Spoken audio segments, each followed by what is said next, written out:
Welcome to Dualshock'd, the Brotherhood of Geeks PlayStation podcast. I am one of your hosts, Brett J. Rasmussen, and over here, I got my other co-host. Yeah, that's fair. Oh, hey, he got out. What is it again? One more time. Oh, my co-host over here. It is. Why is it doing that? I have a really, really good mic. It doesn't make any sense. This is Spectre. Hey, I don't know what happened. It totally got. I just heard. Well, your thing like messed up too. Like you need a new mic. I think. I know my mic is fantastic. I need a better webcam. That's what I actually need. My webcam is garbage, but my mic is perfect. Hyper.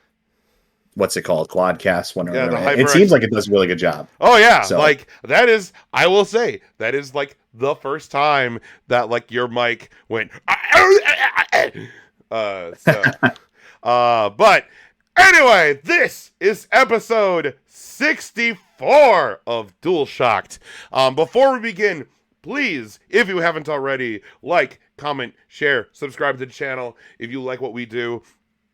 All that kind of stuff. We are here every single week, except this time. I pretty much got sick last week, so wasn't able to really do it. But I'm back. I'm at 100% for the most part. And yes, we're back live or, recording. But it is what it is. Please subscribe to the channel, youtube.com/Brotherhood of Geeks. Like, comment, share, subscribe, and also press the bell icon. That way, whenever we put up a video, we put up a video. And also press the like button so that way YouTube knows you like what we do. So that way we can do more stuff and all of the fun things with YouTube. But anyway, with that aside, how you doing, Spectre? I'm doing great. I've been busy. I've had a lot of things come out in the past week or so I've been playing. I think I hinted at some of these before. One of them was sort of a surprise. I didn't think it was coming out this quickly, but I went through. I did a playthrough of the Stanley Parable, the Ultra Deluxe version of that. So this is an older game. It's been around since I think like 2013 was the initial Steam release. But this is the Ultra Deluxe remake, remaster version of it with new content.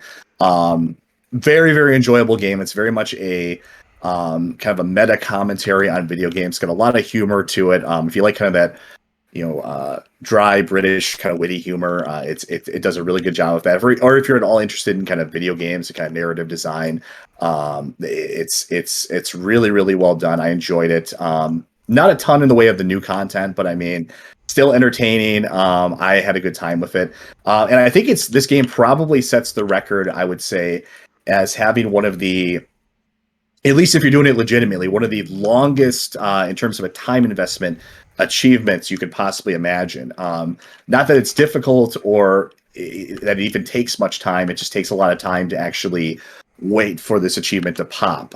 You literally have to, the achievement's called Go Outside again or whatever. And it's a reference to an achievement from the first release, which was you had to not play the game for 5 years, and I got that achievement legitimately. It's just as it sounds. You play the game and then you just don't play it for 5 years. You log into the game again, boom, you got your achievement. Now for this version of the game, you have to wait 10 years before you can get the achievement. So the earliest I could get the achievement legitimately, which is like, why? I mean, may as well get it legitimately. Why cheat on it? The earliest I could get it legitimately would be 2032, sometime in 2032. So I will not have that achievement or that game completed until then. So I hope that doesn't glitch. Yeah, that game better still be working by that time. Jesus Christ. Well, they got them on Steam, right? So hopefully Steam is still around by then, right? So I think I'm pretty safe, I would hope. But 10 years is a long time, so who knows? But yeah, just kind of a funny little achievement there. But yes, I have to wait 10 years to unlock that. But I did the first one legit, so I may as well do this one legit too. The other game, really quickly, that was kind of a surprise release was House of the Dead Remake. It totally went under my radar. I knew it was coming out, but I didn't know when it was coming out. I thought it was like in the fall this year, but it's out now. It's exactly as it sounds. It's a remake of the original arcade House of the Dead. All new graphics, and everything, models and everything like that. So far, so good. I mean, I really, really enjoy House of the Dead. I think it's probably my favorite I would say, my favorite arcade game. It really a fun, just tons of fun to play. I probably played for that game like 100 times at this point in an arcade. I've spent probably the equivalent of like $500 just playing that game for quarters at this point. I mean, I love that game. This release is serviceable. The problem, of course, is that I really wish it was like bundled with like a light gun or something, or there's like a nice new light gun I could buy for it. Because right now I'm playing it with a mouse and keyboard, and I think a lot of people will probably be playing this with a controller, unless you're on the Switch. And it really, you need to have like a light gun for it. I mean, it's really the only way to really play it, but it's still fun to play through. I like it. It's a very short game, of course, because it's an arcade game. It's only about like a 10 to 15 minute playthrough. It's sort of like that. It's sort of like Star Fox or like some of those rail shooter games where you're meant to replay it over and over and over again. So the length of the game doesn't really matter as much. But yeah, so that's what I've been playing in addition to my usual World of Warcraft. Kind of in my Wrath of the Lich King Classic waiting room right now. So that's what I've been up to. Before I continue, I'm probably guessing you know how to do the cheating way for the whole 5-year, 10-year trophy. How do you do that? Oh, of course. Yeah. So, I mean, it depends on what you're playing on. So, if you're on PC, I mean, it's really as simple as just changing your system clock to 2032, and then boom, it'll pop.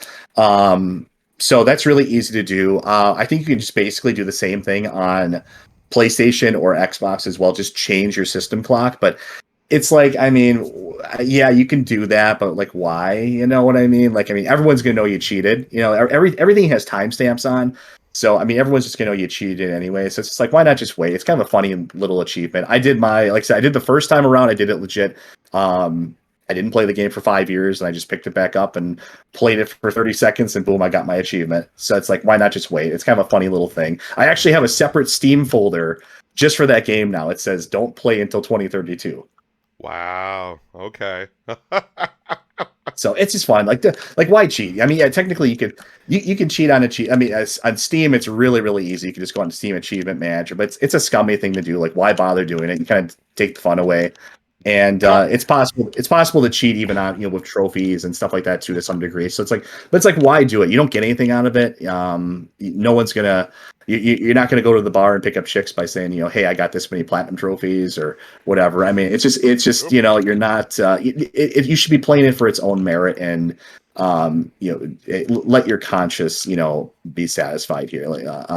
Your conscience, just don't be a scumbag. Don't cheat it. It's not worth it. Coming from Takes the fun out of it. Coming from the guy who went ahead and bought like 25-cent games that were just like, hey, you press start and all of a sudden you get the blast. That's different. That's an important technical difference. I'm saying it's fine to. There's nothing wrong with playing an easy game I would even say it's fine to use cheat codes or, in the case of a PC game, save file manipulation to some degree. But at least with that, you still have to go for the effort of unlocking the achievement. Don't just cheat it away.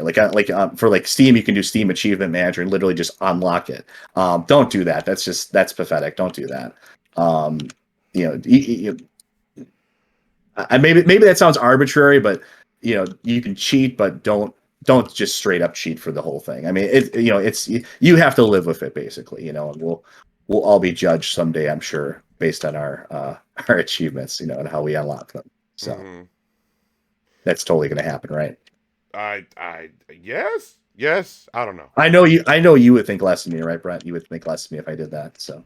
No, I probably. I even have that on my Steam profile. I don't use Sam. I really don't know how to use Sam. I wouldn't even really know how to use. I'm sure it's pretty easy to use, but I've never downloaded it or used it. So, because like I said, I know you think less of me. So. No, I'm honestly a bit more surprised that you're like, no, I will not use him. I'm honestly a bit more surprised that's actually a good topic for us to do eventually. Not this stream, but kind of talking about sort of the thin red line between cheating and non-cheating or whatever. That'd be an interesting topic. I mean, yeah. But let's see. What have I been playing? Well, of course, because it is we're now in May. We have passed May the 4th. I've been playing Lego Star Wars, the Skywalker Saga, which is fantastic. Oh my god, that game is so good. It is so fun and so good. Oh my lord. I'm just having a blast playing that game. It is. You're playing through all 9 of the episodes. You're playing through the prequels, then the original, and then the sequel trilogy. Um, and it's great fun. It's so good with just the amount of characters you can play as, and it's like they really changed the Lego formula. Like for the past few years is like just like Lego games are still good. They've never been bad, but there has been this kind of like, okay, going in, you play through the level, break stuff, get the studs, get true Jedi, true hero, whatever, the 100%, get all the studs, whatever thing. The collectathon, and you're just kind of playing through it, and it's fun. It's all cool. But this time around, it's so different. Like Jedi powers and like all the droids and like just everything about it is just well done. I love playing that game. It is great fun. I've been playing through that. Of course, I do want to try that. I am committed at this point to wait for a sale, but I really do want to try that. it is really good. I'm like, I mean, mind you, it came out like I think a few weeks before May the 4th. I would have thought that it would have went on sale, but it's been selling really well, so it's been staying at the normal $60 price point, which is great. I'm thinking what's going to happen is Steam has a summer sale every year, so I'm Mm-hmm. thinking like during that's when I can probably maybe dip into that if I'm not playing anything else at the time. Mm-hmm. I still got to finish up Ghostwire. I'm like 90% done. I just got to finish it up.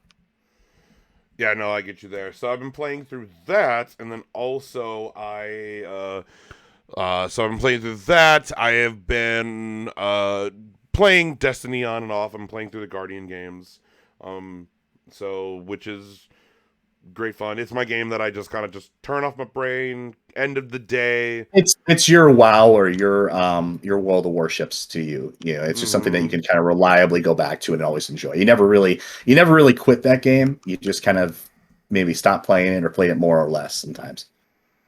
Yeah. And so I'm playing that, and then I've been playing through Tiny Tina's Wonderlands. But like we're just kind of in this lull right now, which is actually very good. We're in this lull. We're right now we're in May, and we're gonna be leading into June, which E3 isn't happening. We talked about it on our last episode. Or maybe an episode before, but E3 isn't happening. They're going to be waiting until next year. But we are going to be getting some other announcements and stuff, and we're going to talk about that in our news and stuff. But yeah, so I mean, that's what I've been playing. That's what I've been doing. I am glad I'm not sick anymore. Jesus, God, that sucked. Yeah, no, and other than that, I'm committed. I think this weekend to finishing my two current unboxings I have to do. I've had the Doom Classic Collection for over a month now. I've been sitting on waiting to do it, and now I finally got my loot crate in from I think it was in November originally. It's like 6 months overdue, which is kind of standard for loot crate, and I don't think I'm going to be doing loot crates again or probably too often in the future just because they're so unreliable in terms of how they get to you. And I'm not the only one to experience that. Mm-hmm. So I will be probably doing both of those hopefully this weekend, I think is the plan, and then we can get those uploaded and out. I don't think we've really had an unboxing on the video or video on the channel, I should say, in a while, right? I mean, when's the last time you unboxed something? You're Uh, usually the one that does it. Yes, I think the last one. Let me just quickly double check because, um, I know well, last year, like during the winter time, we had like all of those like PS5, the Series X, or was it the year? No, I'm sorry, it was the year before. What do we got? I know I did some unboxings a little while ago. Let's see. I think the last unboxing that we have, because it's been a while, it's been a bit. Um, Yeah, I think it was of the PS5, I think. Wow, that goes. That's going to go back a little bit there. So Yeah, so we're gonna get back on yeah, track. we Don't need some worry. more of those. Don't Yeah. worry. We're gonna get some more unboxings. I have a lot of unboxings myself. I've said before, and it's been taking a long time to kind of get hands on it and stuff, and get it done. But we're gonna do an unboxing of the Horizon Forbidden West Regalia Edition, the Horizon Forbidden West Collector's Edition, the Elden Ring Collector's Edition, the Tiny Tina's Treasure Trove Edition, and maybe a few other things. But I know at least those four are in the works. So yeah, we're gonna be getting a lot of unboxings this time around. I know I have I think some statues. I think I have the Castlevania collection, like class, or the Castlevania Requiem collection. That's going to be another unboxing to do. So I have some as well too. Mm-hmm. So I'm So sure something will come out later this year that we'll have to do yeah, as so well. we'll be getting a lot more content for you guys in the very near future. So very much look forward to that. But with that being said, shall we begin? Yeah, let's start. All right, let's begin with what we always begin with: news of the nation.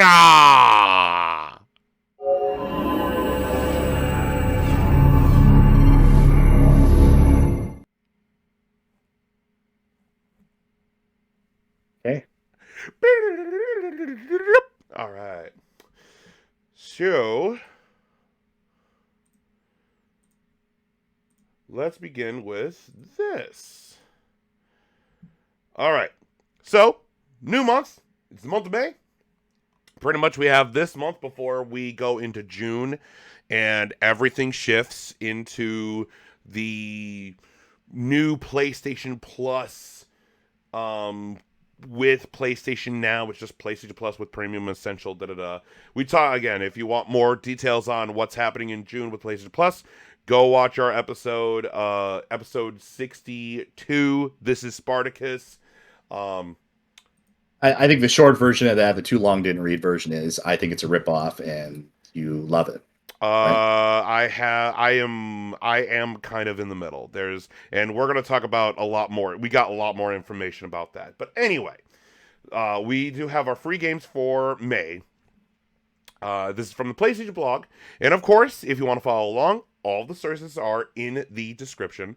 So if you want to follow along with us, all the sources are down in the description, so that way you can see where we are at and all that kind of stuff. So anyway, so for the month of May, the games that you get for the month of May is FIFA 22, Tribes of Midgard, and Curse of the Dead Gods. And actually, I think two of these games are PS5 also. So FIFA 22, you get PS4, PS5. Tribes of Midgard is PS4 and PS5, and then Curse of the Dead Gods is only on PS4. So FIFA 22, I don't think I have to go really through that. It's more football. It's more soccer. It's the yearly football, soccer, all that kind of stuff. There you go. I'm not really. I'm the wrestling guy. I love me my professional wrestling. I was gonna say that's not really in our. It's not really for us, you know. I thought you liked the sports ball, Spectre. Not quite. Oh, you don't like the sports ball? No, not really. I don't. I'm not a big sports fan. It's shocking as that may be. But the other two games. So we have Tribes of Midgard, which blends. This is from the PlayStation blog. Tribes of Midgard blends survival and ARPG genres into a colorful co-op or solo experience set within the universe of Norse mythology. So it's kind of like a top-down RPG. It's definitely a fun game. I've played a little bit through it. It is definitely a fun game. And then Curse of the Dead Gods is pretty much in this skill-based single-player roguelite. Roguelike. Explore an accursed temple, a seemingly infinite labyrinth of bottomless pits, deadly traps, and monsters. Your greed will lead you to death, but that is not an escape. Rise to fight again. Collect mystical relics and an arsenal of weapons to make yourself unstoppable, but each powerful curse can be a double-edged sword, creating unique curses that influence your playstyle on every attempt. Um, so it's a roguelike. Yeah, I love Hades. Hades was great. So if it's similar to that style of play, I'm in. So, yeah. What do you think, Spectre? Yeah, He's it's like, certainly a game. none of these interest you? I can't really say they do, no. Okay. Well, as we always say, for in the month, when the new games show up on Plus, just add them to your library. When you have Plus, just add them to your library. You don't have to worry about them. You can always download them later. As long as you have PlayStation Plus, you can always download them later. But just add them to your library so that way you have access to them. Yeah, I mean it's not really an incredible month for anything. But I mean, if like I said, if you're a FIFA fan, there you go. You know, that's you know, Would you have preferred something else? Like, what would you have preferred? anything else. I mean, it doesn't affect me. I don't have Plus anymore. But I mean, it's I don't know. I don't think anyone's going to be like, oh my god, this is the best month ever or anything like that. You know what I mean? Yeah. So, and I guess when everything shifts over, we'll see how this new shift is going to be. But yeah, let's move on. Next topic is that Sony is hiring a senior director for PC planning and strategy. Now, as said, this episode's going to be a bit longer than normal because we're going to actually be covering 2 weeks worth of news. So we're going to kind of be a little bit quicker through. We're going to try to be a little bit quicker through our articles because we're going to cover stuff that happened the week before, pretty much the last week of April, and then the first week of May, because of all how when we post these, a little peek behind the curtain, we record these. All the news topics is from the week before these get posted. So this one is going to be the first week of May, or within that first week, and then that last week of April, to kind of put everything together. But so to continue. Sony is hiring a quote, senior director for PC planning and strategy. This comes from PC Gamer. So, from PC Gamer, quote, Sony formed a PlayStation PC publishing label in 2021 and has brought plenty of formerly PlayStation exclusive games to PC, with Death Stranding, Horizon Zero Dawn, and God of War 2018 among them. Uncharted Legacy of Thieves collection, it will come out later this year. This ongoing experiment has clearly done well for the company, and the latest sign is that there's a job listing for a senior director of PC planning and strategy at PlayStation Global. If you were afraid Sony's going to fling into PC gaming might prove brief, this listing is more evidence of it continuing this long term. Whoever gets the role, quote, will be responsible for the strategy and commercial activity within global channel sales and will deliver a single optimized PC sales growth and commercial plan to hub and territory teams to implement. So pretty much it looks like the whole point of this is to really, they're doubling down on getting PlayStation games on PC. So that this role, this job is to really, now you're kind of like in charge of this. You as a PC guy, Spectre, I know that you've kind of been. Oh yeah, no, I love this. I mean, this is great. I mean, yeah, I mean, as much as I harp on Sony, I mean, there are still a lot of games that are, in a matter of speaking, kind of trapped on that system and that platform, and I would like to see them make their way over. I'd love to see, probably my number one pick right now, since we do have God of War coming, and presumably we will have God of War Ragnarok as well. I would love to see a release of Ghost of Tsushima on PC.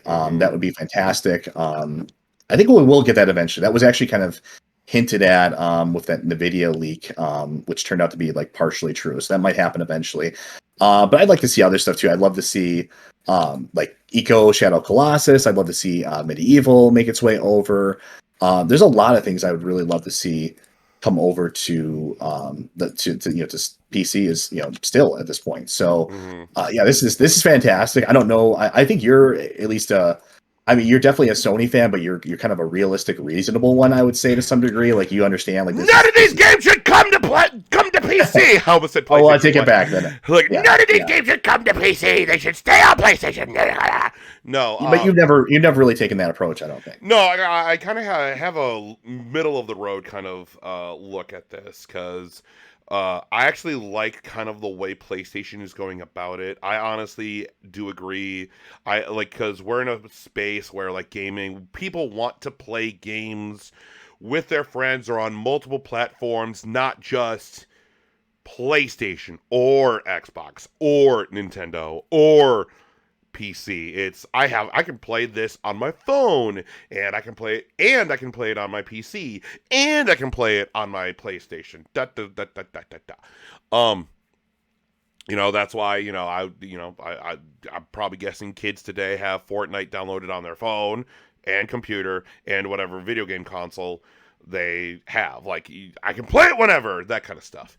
Um PlayStation's kind of take on PC gaming is that if you want to play a God of War Ragnarok or Horizon Forbidden West or whatever, if you want to play them day one, you want to get that experience, when you want to experience it day one, you have to have a PlayStation. You have to have that. But they're not just like, okay, well, no, I think, because I think when they did Horizon Zero Dawn, that was the first one, that was like 3 years old when they finally put it to PC. Sorry, I had my thing on mute there for a second. I don't think that's an explicit policy of PlayStation. Though, have they actually said that though? Has that just been what they've been doing, or has it actually been stated that they want to keep a separation? Because I don't recall them ever saying that, unless I'm No, no, mistaken. no, no, no. There is no this is just what I'm seeing. So right Yeah. now, like the Well, what way if what I guess to kind of take that train of thought further, like what if that were to happen though? Like what if they announce, for example, for God of War, Mhm. they make it they say the release date, which presumably is still this year, Yeah. and they say okay, it's going to be November 10th or whatever, and it's going to be on PlayStation 5 and PC day and date, just like for example how Ghostwire Tokyo was on the same date for PC and PlayStation. Oh, really? Okay, I didn't know Ghostwire was same day PC. Huh. I'm pretty sure it was the same date. Yeah, I mean they came out basically at the same time. Oh, because you're playing that on PC, aren't you? That's right. Yeah, yeah. I mean, even yeah. So I mean, that's. I guess. What's your thoughts on that? Though, does that change your So, opinion? uh yes and no. I mean, because the thing is, like with Ghostwire Tokyo, that's a second party deal. So meaning that it's not a company. The Ghostwire Tokyo, actually, that was a Bethesda deal that happened before Bethesda got bought by Xbox. So that That is deal, true. so That is. Yeah. but it was I, still I would go ahead. I'm sorry. no, Keep interrupting you. it was still a second party deal, even if Bethesda was still not bought by Microsoft. It was still a second party deal. It was just, hey, we have a contract with you. Arcane did Deathloop, and now Ghostwire Tokyo was with another Bethesda developer. Can't remember which one specifically. Um, but that So was those are second party, like not even second party, but those are like deals and things like yeah, yeah, that for console and that's what I exclusivity. mean by What about and that's what I what mean by about second party. yeah? What about if they came out with God of War and they said God of War Ragnarok will be launching, November, same date on Steam, on PC, and PlayStation 5? I think it really depends on how, like, with because like Xbox, Microsoft, we've talked about this before. Like, Xbox has more money than they even know what to do with. Hence, why they went and bought Activision for like $17+ billion. Like, it's a ridiculous amount. And then the year before, they bought Bethesda and all of it in a massive acquisition. Sony doesn't have that kind of free money that to use. Now, mind you, we've heard rumors of them like maybe buying From Software or Square Enix, but I think it all comes down to how, because if it comes out day one and if they're able to kind of make money off of that, then yes. But I really still like the exclusivity of, if you want to play God of War Ragnarok, Horizon Forbidden West, or whatever, you still need a PlayStation.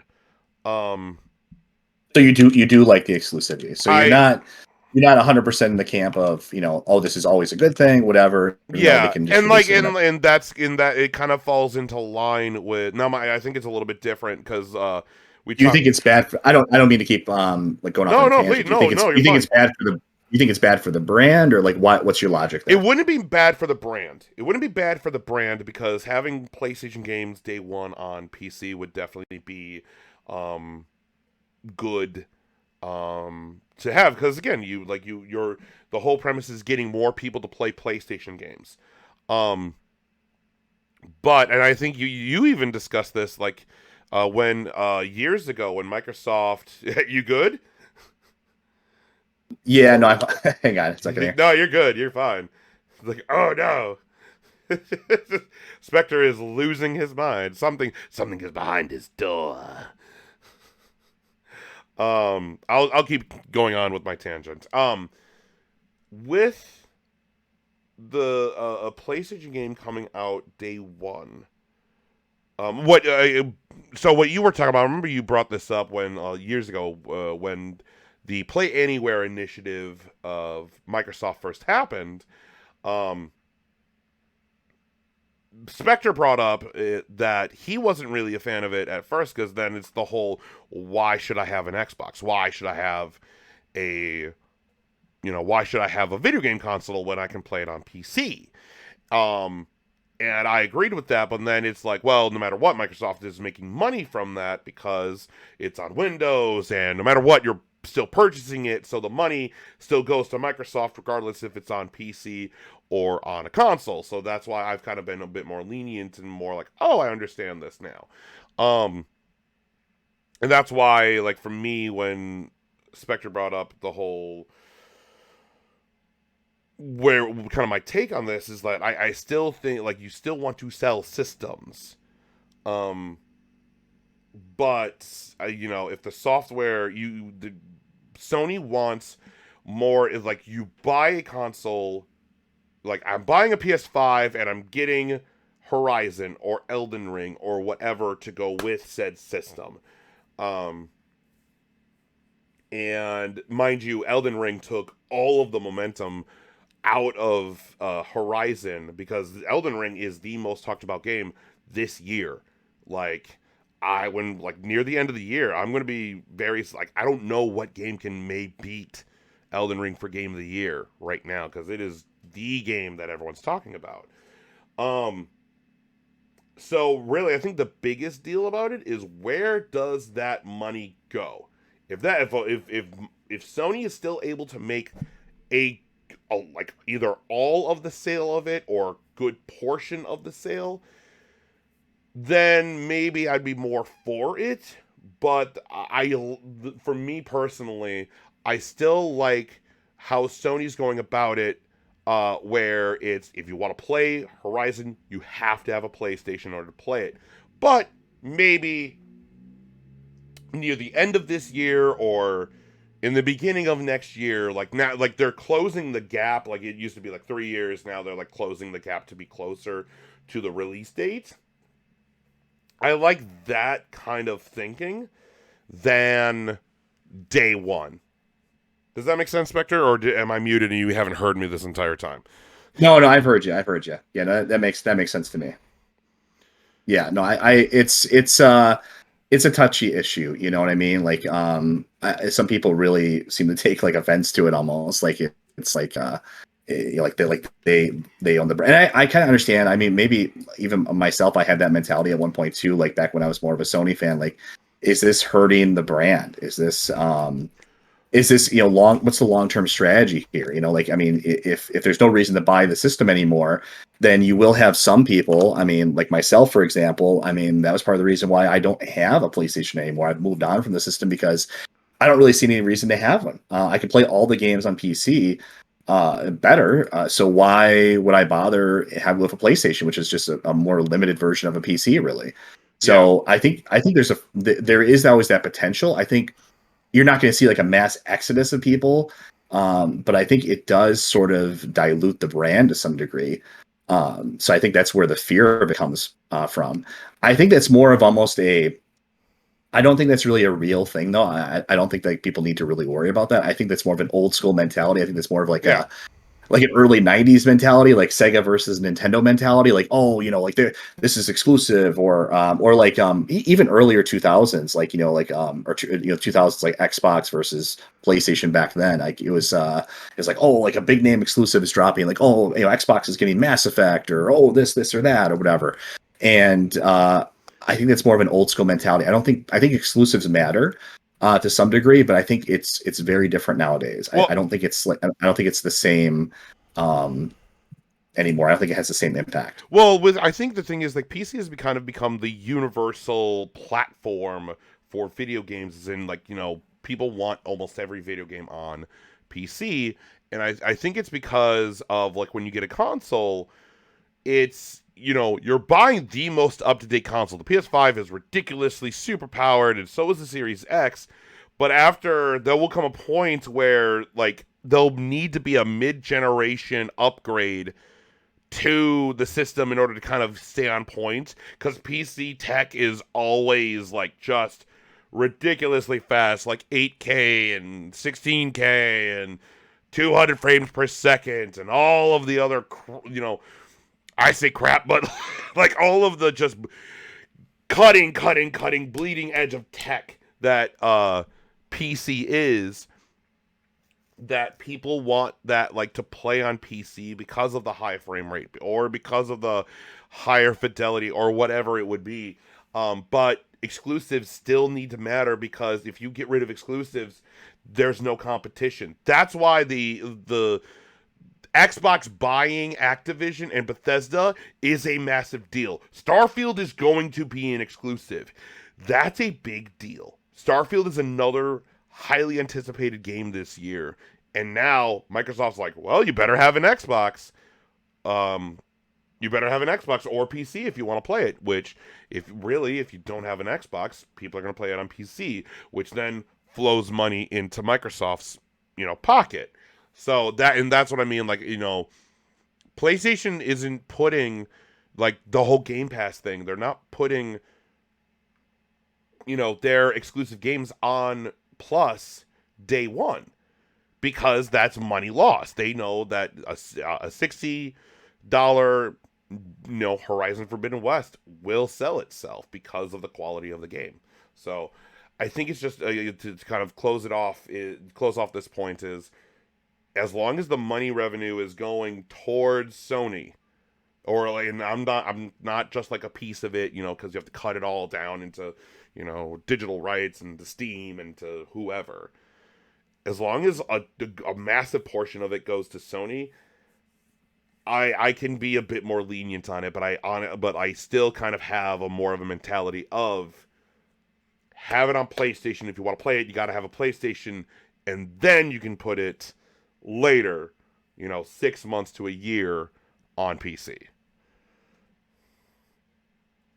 Gotcha. So you like the current paradigm. You like the idea of sort of like a gap between like the PlayStation launch and the PC version of it. Yeah, yeah. For now, and I think that's maybe my opinion will change. But like even when Xbox announced this, the Play Anywhere initiative, I was for it too. I wasn't like, no, Xbox, but I there is that whole like, well, why buy a console? But like, people are gonna buy consoles, like I will, because I don't want to play on PC. That's not a big deal to me. But people like you who do play on PC, that's a bigger deal for you. Yeah, I think there's always going to be a market for a console is essentially like a scaled back PC. with a very easy to understand, user interface and stuff like that. So I think there's always going to be a market for for something simple and Yep. easy to understand. So I think there's always going to be a market for that, and that's why that's really the reason behind the consoles. And you look at that like in terms of like the sales figures, like most people aren't really hyper focused on the exclusive. The people that are focused on the exclusive are like the mega fans, and I think that's where a lot of the animosity is coming from towards this like PC shift that Sony's done. And I just think it's not really. I mean, it's sort of getting angry over nothing in a way. I mean, I don't think Sony is going anywhere anytime soon. Mm-hmm. You're still going to have a PlayStation. It's still going to be there. Yeah, you're going to lose some people. Some people like myself are going to be like, what's the point of it anymore? Like, why even have a system? But we're definitely in the minority. I don't think I don't think you're going to see a mass exodus of people running to PC anytime soon. Because like if you're trying to get a gaming PC, it's really expensive to do it. That's kind of the best part about consoles. It's a pick up and go. It's very plug and play. And PCs will just never be. And PCs are kind of become very plug and play in their own way as well too. But they will never be as simple and as straightforward as a console will be. A console is literally. I mean, even the PlayStation 5, when I had a PlayStation 5, I mean, it was very, very easy to set up. It really does all the work for you. Yep. There wasn't really any thinking involved. It's just plug the thing in, turn on your controller, and it'll have you gaming within 10 minutes or so. Exactly. After updates. Exactly. I mean, a PC is largely the same process, but I mean, there's more. I don't know. It's seen as something that's whether it's justified or not, just seen as something that's more. Less user friendly and more requiring more technical knowledge. Even though, I mean, I guess in some ways, PC has made it easier, but it still is confusing because if people buy a PC because they're like, I want top of the line, bleeding edge, blah blah blah, and it is still like it has been made easier over the past few years. Or the past decade or whatever, like as years have gone by, it's been easier to turn it into, put into all the things. But like, it is still harder to set up and more expensive to play the game at the quality that you want. Where with the PlayStation or Xbox Series, it is set to go at blank. So and exclusivity is still important. Like that's why again with you still have PlayStation games over here, Xbox games over here, and then Nintendo's over in the corner playing on their Switch. Yeah, that Nintendo's good to mention too. It's clearly always what I bring up when I talk about exclusivity. I mean, clearly Nintendo sees value in it.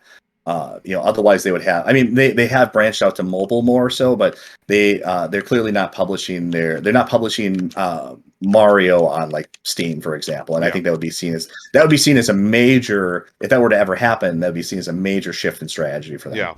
Yeah. So, anything else, Spectre? No, that's about it for that topic. All right, great. Let's move on. Next topic is that we have a few more details on the Last of Us remake. All right, so there's been a new LinkedIn posting for the remake. Naughty Dog QA Corey Hong has both quote QA testing and development support on environment design for unannounced multiplayer project, and quote QA testing and development support plus level point of contact for unannounced remake project listed on the resume. And fans that are people are thinking that it's the Last of Us remake. With which, mind you, Naughty Dog is still working on a multiplayer aspect for Last of Us Part 2. They just wanted to get the single player out because like people were asking, are you going to do the multiplayer part like you had from Last of Us 1?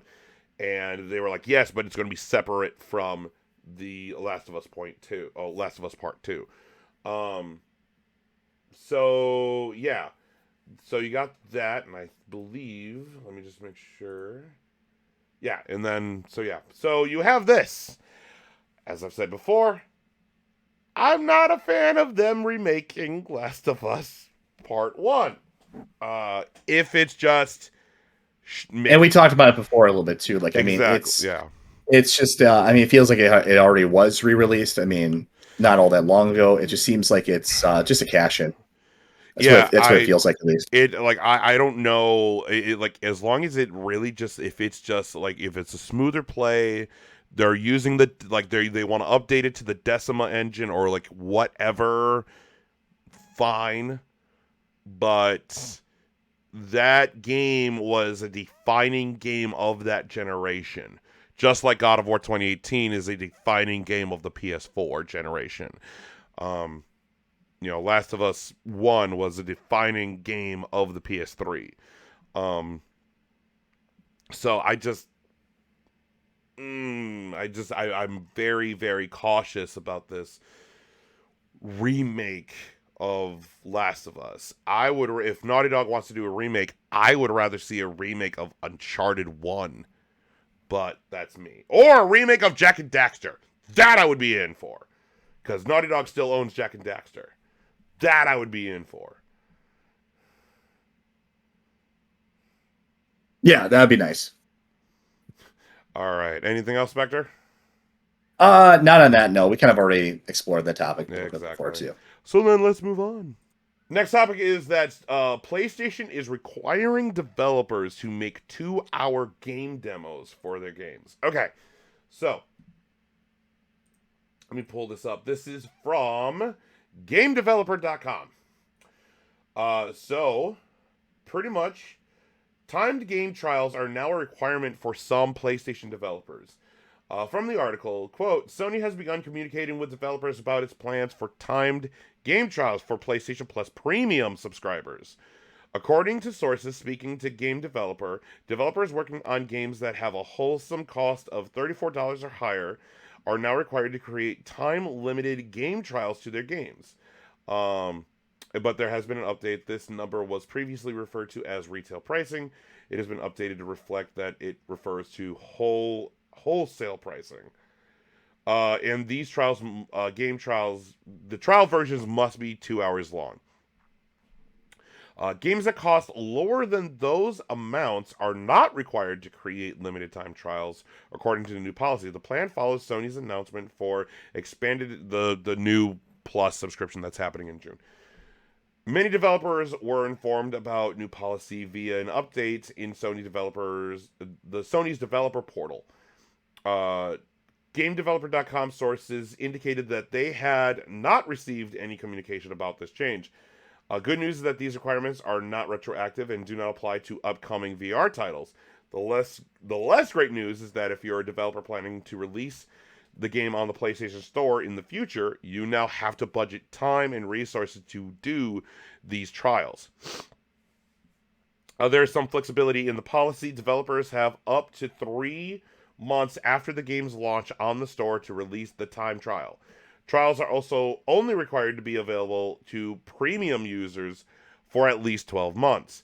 Sony is also open to releasing custom game demos instead of time-limited game trials, but these will only be approved on a case-to-case basis. Developers are also free to publish free weekends, game trials, or custom demos that can be accessed to all PlayStation owners. The policies seem to be mixed bag for developers planning on the return on PlayStation. Okay, so then it goes into its own opinion. Okay. So this is we're gonna start talking about PlayStation Plus. I thought this wasn't connected to PlayStation Plus, but we're gonna be talking about PlayStation Plus for a bit. So you begin, Spectre. I want your opinion on this. Just in terms of I guess specifically what, like, so they're saying that now developers have to make at least a 2-hour trial demo, whatever, of the game. So it could be like the game has already been made. Well, I think for a lot of games, I mean, this is kind of already done to some degree. I mean, it's I mean, it really depends on the game. Some games, I think it's going to be hard to say like what some games it might be a real challenge to to just take off a 2 hour chunk. 2 hours is a long time for some games. When you talk about runtime for some games being 6 to 8 hours, I mean that's a big chunk of the game already. 2 hour demo. So they in some cases it might be easy to make a 2 hour demo. Like, I mean, imagine like a 2 hour demo of like Skyrim, for example. Just to pick an easy example. I mean, that would be pretty easy to see how that would actually that would really kind of suck some people in and be like, wow, this is really I mean, I barely scratched the surface of this game. Like, and I can only imagine the full game. But for some games, I mean, 2 hours in, you're already starting to get major story events happening and stuff like that. It's so I think it really depends. It should be done more on a game by game basis. And I think making it a requirement, I understand why Sony wants to do that. It's part of their new, program essentially. But at the same time, it's like, I don't think that fits for every game. So I think there might be some developers that are a little, maybe a little upset by that to some degree, I mean, and I say that as somebody that myself that, I kind of want to make a video game eventually. And I don't know if it would necessarily be an extremely long video game. And, I mean, I could see doing a demo, but maybe, 2 hours, I think is what you said. That's a long time. That's a very long time. And apparently this would only be available to the people at the premium tier, which is, I believe, the highest one. So that's the $120 per year, or for like 12 months, $120 for 12 months. That's the top. I guess though, when I really think about it more, I mean, in a way, I guess it's not that big of a deal in a way. I mean, it's, how can I say this? We sort of have this in a weird way already. Like if you look at I'm not as familiar with refund policies on PlayStation. I don't think I've ever actually refunded a game on PlayStation. But on Steam, for example, okay, on Steam, for example, you do have the ability to play about 2 hours or so of a game and then fully refund it. So in a way, Steam already has this feature for free. Okay. So I guess and it hasn't necessarily destroyed games or whatever. I mean, I know there has been some cases where people played very, very short games and then they refunded after they did like their 2 hours. I don't think I've ever really done that. I mean, I've refunded a bunch of games, but it's because it's not what I expected it to be, or usually because it just doesn't, there's some sort of technical problem or a major glitch or something with it, and I'll wait for it to be patched. That's usually why I would refund a game. Yeah, is either it's not what I expected it to be at all, or there's some sort of major technical problem with it. But yes, I mean, I don't know. I could see both sides of it, really. I could see how it might be frustrating to some developers. Like, you're kind of giving away a little too much of this, but it is going to the premium tier, like you said. So not a ton of people are going to be taking advantage of this. And, we sort of do already have like precedent for this. I mean, it's not like completely out of left field. You know what I mean? Mind you, it does say Wholesome Sale, which I believe that's like a $60 game instead of a game that's made at like 40 or 20, right? Yeah, so that would refer to games that are a little more usually typically you define as longer. Yeah. So, like, the games that are of Wholesome Sale, those are the games that need to have the 2 hours. Other games that don't have to do that, and then it's by case, as the article pointed out.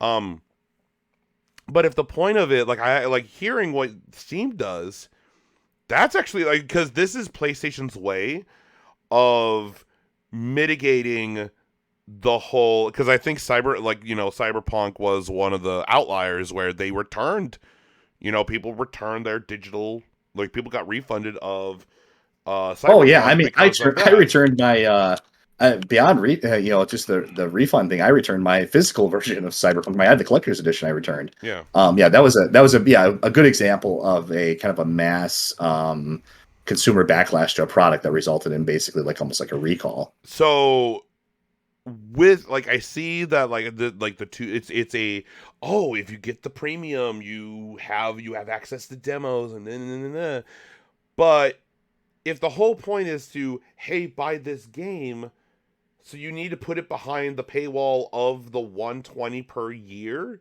or the $34. The wholesome cost of the games are, so the game has to be Developers working on games at a wholesome sale cost of $34 or higher. So the cost of the game. Okay, so anyway, So those are typically longer. yeah. So it's that kind of thing. So the cost of the game is $34. The premium is the highest end. It's the 120 one because it's essential and then that kind of stuff. I believe. I want to double check. I could be wrong.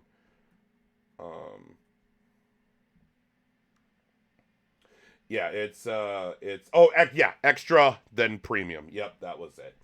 So it's the top of the line one. It's the $18 per month, 120 for a year.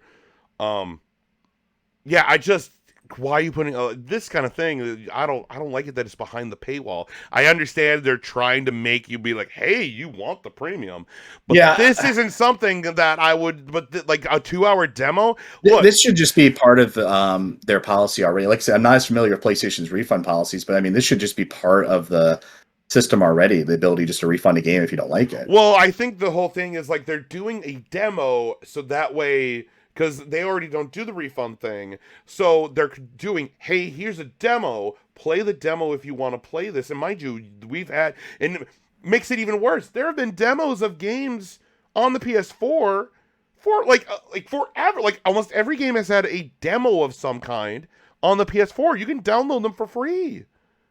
Like, demos are nothing new. All. I mean, but what I'm saying though is that they're putting these demos behind a paywall, and like, fine, if you want to put it behind the paywall, at least put it behind the normal PlayStation Plus, which is required in order to play online. Like everyone has it, but you're putting it behind the premium, which is the 120. Why? Like the demos, like if you need to put it behind the paywall, fine. I disagree with it, but if you have to put it behind the paywall, at least just put it behind the normal, essential $60 a year normal plus that everyone has to have in order to play online. Not behind the premium. This isn't a selling point for the premium. It doesn't matter. I don't care about that. I mean, it is a selling point for the premium, but it's just kind of like, I mean, but I don't care. It should just be. I mean, yeah, you don't care, but I mean, it should be something that just is part and parcel. You know, it's just part of the even non-plus members should be able to have this feature. Exactly. Like I said, this is just standard on Steam. I mean, if like I said, I don't mean to just keep coming back and comparing everything to PC, but I mean, I think what Steam does makes a lot of sense, and I know they're not the only store to do that. I believe. If you play a game and you have about, like I say, you have about a 2-hour window or so roughly to play the game. If you don't like it or there's some major problem with it, you have the ability to refund it. And I think that should just be for everyone. I shouldn't have to pay for that privilege. And that's what I mean. Like the demo should be free. These 2-hour demos should be free. A game should be able to stand on its own. I mean, if you're selling a product to me, I mean, imagine you're buying a car and you say, well, you know, this looks really good. I'd love to take it for a test drive. And they're like, oh, well, no, you can't take it for a test drive. You have to give us $50 in order to test drive. You have to give us, you have to be a test driver plus to do this. And I mean, people would be like, what? You know, like I wouldn't buy from that dealer. Exactly. Like, it's just, this is one of those things where I'm just like, I mean, it's just like, there are some things I will definitely say, like Jim Ryan, I will say I miss Sean Layton. I miss Jack Tretton and Sean Layton. I miss those guys because those guys were like, we'll take risks and we're gonna do, like, Sean Layton was like, we've talked about this before about Days Gone. Like Sean Layton was behind Days Gone. That game, even though that game didn't succeed, he was behind that game and was willing to do a Days Gone 2 to see if it would, you know, build upon what Days Gone did. But, you know, and for better for worse, you know, Jim Ryan, he's being more of a businessman about it, and I get it. But there's a lot of things where I'm like, with the play, like, again, I'm glad that now and Plus are now one and stuff, but there's a lot of problems with it, and I'm going to keep going with this because we have a lot more to talk about Plus. Is there anything else you want to talk about before I move on? No, I think we covered that. Okay. Let's move on. Next topic, continuing with PlayStation Plus. 60 games will be leaving PlayStation Now before the new PlayStation Plus arrives. This is coming from Video Game Chronicle. Nearly 60 games are set to leave the PlayStation Now service next month, which would be in May, June, um, before it becomes part of Sony's revamped PlayStation Plus scheme. Um, as I said, they're going to be pretty much fusing the PlayStation Now, which has PS2, PS3, and PS4 games. Will be fusing into PlayStation Plus.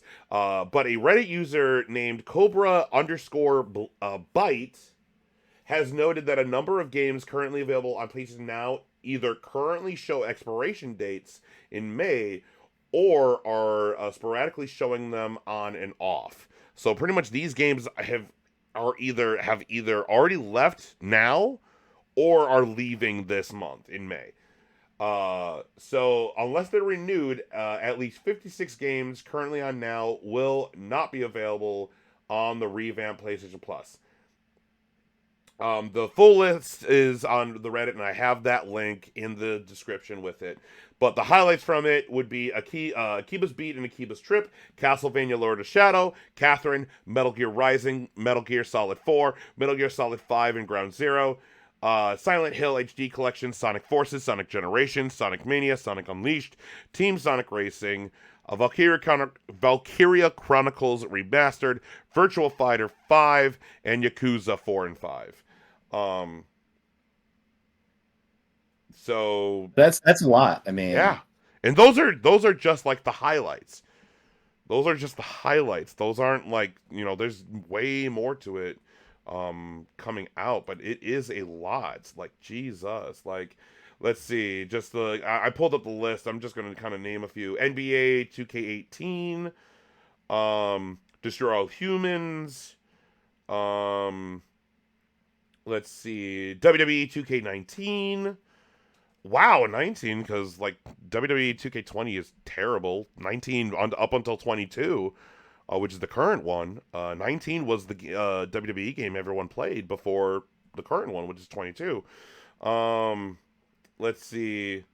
Sonic Adventure, Sonic Adventure 2. Like almost all these Sonic games are leaving. Yeah, it's a lot. yeah, I mean that's I don't know, man. Yeah, I don't know. But like again, this is like I hopefully they'll get renewed. Hopefully they'll get a renewal and all that. Like again, they're just kind of like we're in the transitionary period, and these games will still be on, the new PlayStation Plus. Hopefully, but that's a lot, and a lot of it is Sonic games.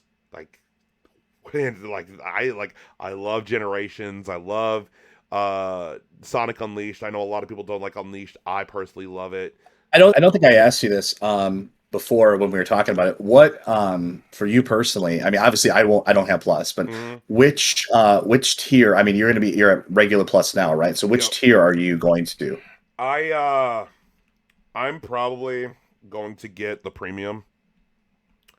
So like the highest tier. The highest tier, the 120 for a year, and I'll see how that goes because I'll probably like get spend the 120, see how it goes, and we're gonna talk about conversion rates in during a little bit later, but I'm gonna try out premium to see what I like because I never use PlayStation Now because it was too expensive and stuff. Because not only you're paying 60, but then you have to pay it used to be like $10 per month for PlayStation Now, which was like the same price of um Game Pass or whatever. But before recently, or PlayStation Now has had a lot of problems, but it's been up until like within the past few years they have done a lot. They've taken a lot of strides to make Now more accessible.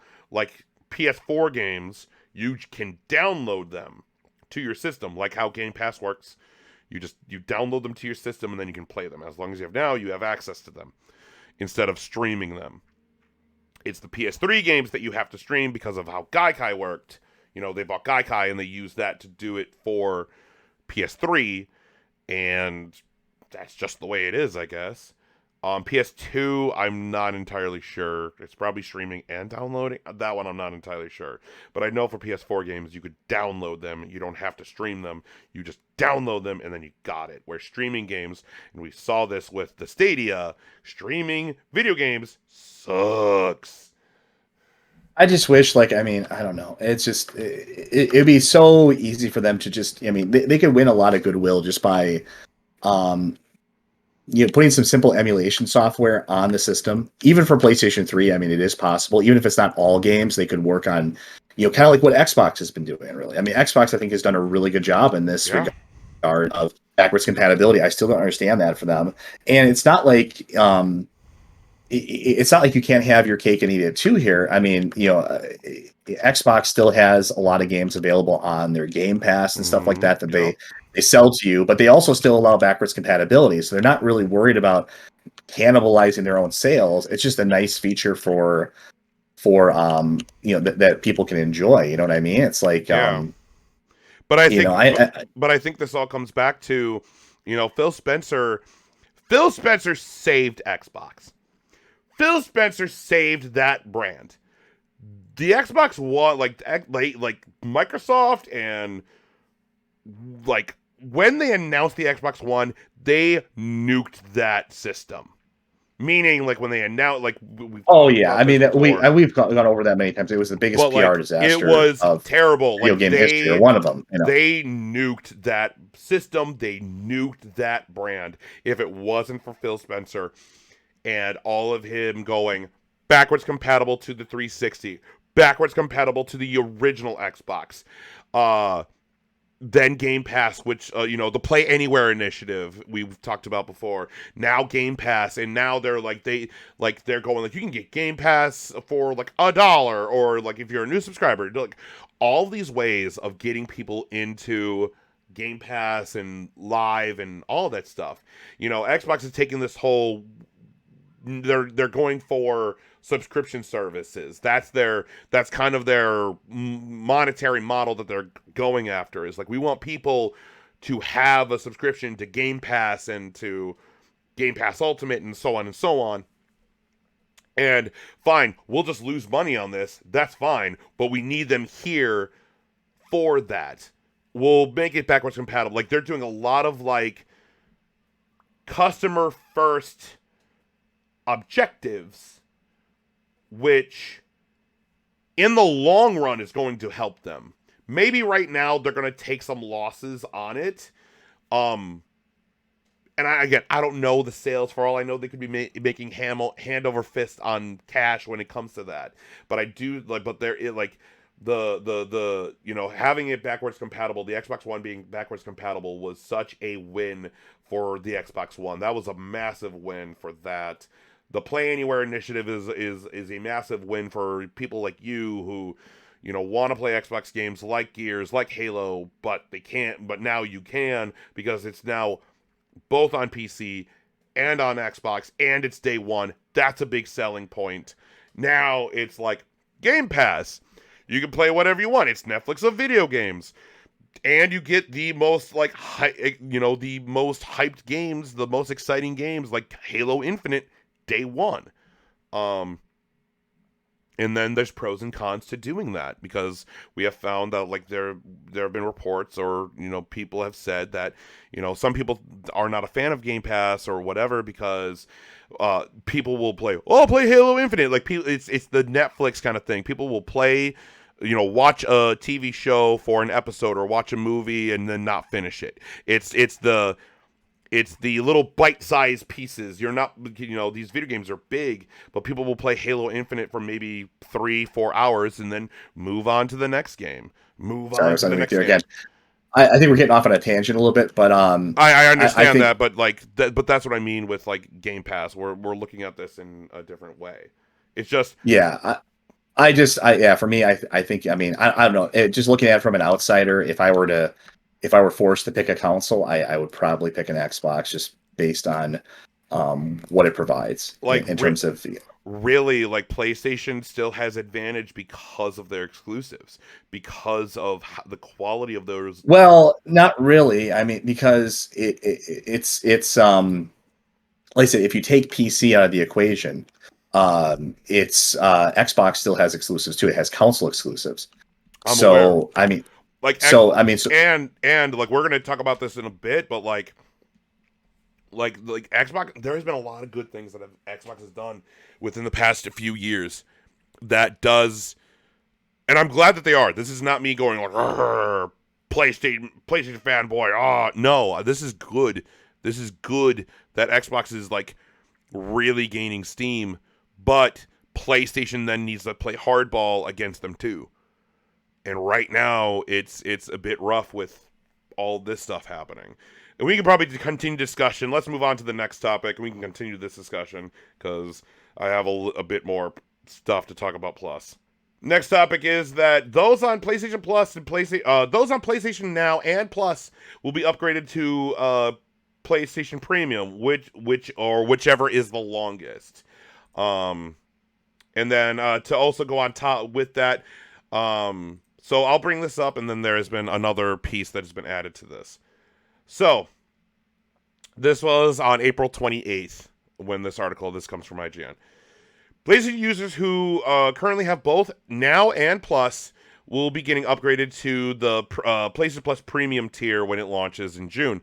The length of the upgrade will be equal to the longest subscription owned. As reported by Push Square, this means that if you have both subscriptions and you've stacked your PlayStation Plus for a number of years, you're going to end up with a seemingly good deal. This is confirmed with the new PlayStation Plus FAQ section, which states, quote, if you are subscribed to both services, Now and Plus, when the new PlayStation Plus launches, you'll be migrated into the Plus Premium tier plan, and you will have a new single payment date based on the longer of the two subscriptions. For example, if you have now subscribed until August of 2022 and an active Plus membership until September of 2025, that means you'll be upgraded to PlayStation Plus Premium until September of 2025, or the reverse. It was also previously confirmed anyone with a Now subscription would be upgraded to the Premium at no extra cost, with a 1-to-1 conversion ratio on any subscription time you had left. And then, with that being said, so I'm guessing if it was you, Spectre, you would have then, I'm guessing, bought a few years of Plus, or maybe 1 year of Now, or maybe a month of Now or something. So that way you would have, you would have 2-3 years stacked upon themselves, right? Yeah, I mean, it seems like that's a smart way to do it, Well, too bad. Because Sony has stopped people from stacking PlayStation Plus memberships. So, of course, the day after, Sony confirmed that it has stopped PlayStation Plus Now code stacking for existing members prior to the new launch. The new information can be found on the updated PS Plus FAQ page. One of the sections says, quote, as we prepare to launch the new PlayStation Plus membership service, we are doing some work behind the scenes to make the transition as smooth as possible for all of our existing members. As part of the work, we've temporarily disabled stacking memberships for existing customers until after launch. Sony has disabled the ability to redeem Plus codes for third-party retailers and from the PlayStation Store itself. Some users have tried to extend or stack their Plus membership after the news broke out with the upgrade, with the length of the new subscription being equal to the longest of the current subscription. But after purchasing a Plus code, users then reported the codes have been rejected after an attempted redemption. Now it's a widespread issue, with some evidence that Sony's support will also not accept the codes. Examples of this can be found on recent era forums, one being told, quote, on this case right now, you'll be unable to add those codes to the account since we have disabled the option to redeem Plus codes. IGN was also contacted by a user who reported the exact same line being given to them by support. So... yeah. Yeah, I mean, oh God, Jesus! Like, look, and nickel and diamond, really, it's like, who cares? I mean, how many people would have really? I mean, I'm sure a lot of people would have taken advantage of it, but I mean, in the grand scheme of things, how many really? And I mean, it's not like they're not making money. You still have to, stack your membership. You still have to pay for a membership, so they still would have made money off of it. It's just, I think they want to I mean, and I knew this was going to happen with these services, and I mean, I'm sure it's going to happen as even on Microsoft's side of it too. I mean, Xbox Game Pass is probably just going to get more expensive over time, and they're looking to recoup their money, and that's what at the end of the day, that's what it's all about here. But here's the thing. We like, so first, like, for instance, so I've done my unboxing of the Xbox Series X that I got one from Taco Bell. I even said in the unboxing video that, like, I won it at Taco Bell from it, hence the joke in the middle where I pulled it out of my Taco Bell bag with a bunch of burritos. Actually, that's how I won it. Jokes aside, but in the box, so I got the whole system itself, but then also by winning it, I got like I think it was like 6 months of Game Pass Ultimate. And what Xbox has done, and it's still, you can still do this, is that when you would do that, they would convert your Xbox Live membership into a Game Pass Ultimate membership to however long it is. So what I did, I'm not even kidding. I bought 2 years worth of Xbox Live, put it into my system, or did it through the app, and then put in the code for that 6 months of Game Pass Ultimate, and it literally converted everything into it. So that those 2 years of Live that I got, it's now 2.5 years of Game Pass Ultimate that I have for nothing. Or maybe I had to spend a few dollars. I don't remember, but I'm pretty sure it was like for nothing. Not a bad deal then, right? And that, like, for me, I'm like, I want to try this. I don't have Game Pass. I got a new Xbox Series X, and let me try it. I played Sea of Thieves through that. Like, I didn't play Sea of Thieves, and I played, I did that. I played older games through that. That was so cool, because I'm like, oh, man, I get to try out these games, and I get to try out, like, what? I get it. Like, I'm seeing it from the business mind, where Sony's like, we are losing money, quote unquote, big air quotes there, losing money from allowing that to happen. Because people will stack and people will abuse it. But right now you're shifting everything over. You're changing your whole thing.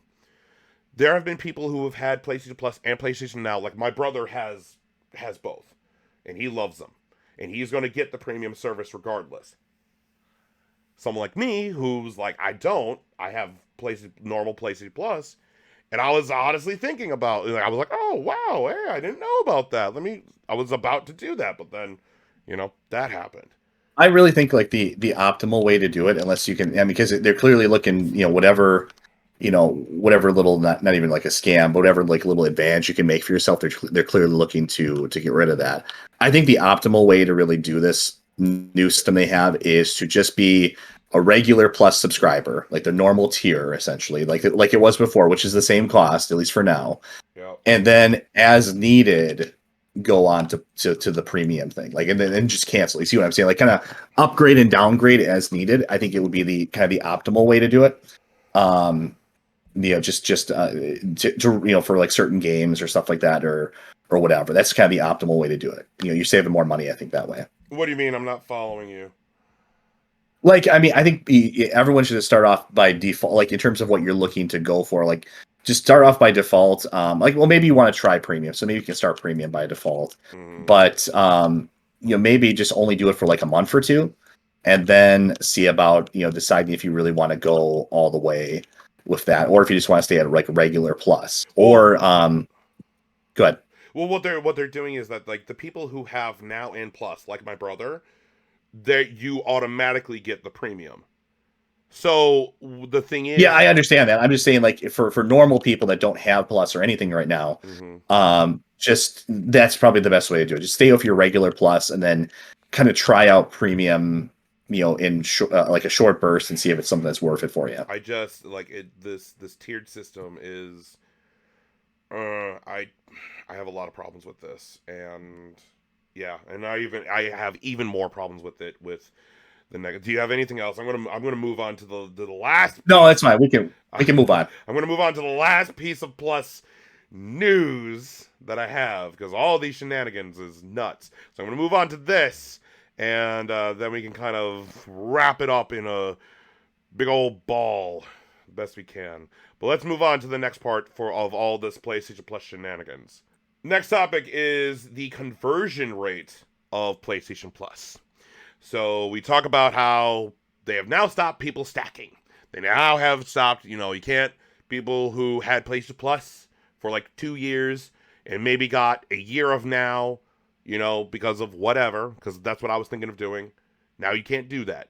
So if you had it stacked before they shut it down, you're good. You're great. You're still gonna get it until 2024, 2025, whatever. If you had Now and Plus and you had Plus stacked for a while. So you're good. You're still fine. But for people who didn't and were trying to go ahead and be like, oh, well, let me buy 2 years of Plus and a thing of Now, and bam, shut off. Now we have the conversion rates for all of this stuff. So, again, I'm coming from IGN. So we're going to be getting the whole service in June. What happens to the current Plus memberships? There's plenty of fans who have So pretty much you have normal PlayStation Plus. All that's going to happen in June is that you just have Essential. That's it. It just goes from blank to blank. You're going to go from normal Plus to the new Essential whatever one, which is just normal Plus. So what we have here is we have stacking has been disabled.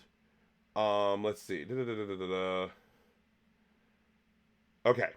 So stacking has been disabled. Sony has confirmed it stopped Plus stacking code for existing members prior to the launch of PS Plus launch.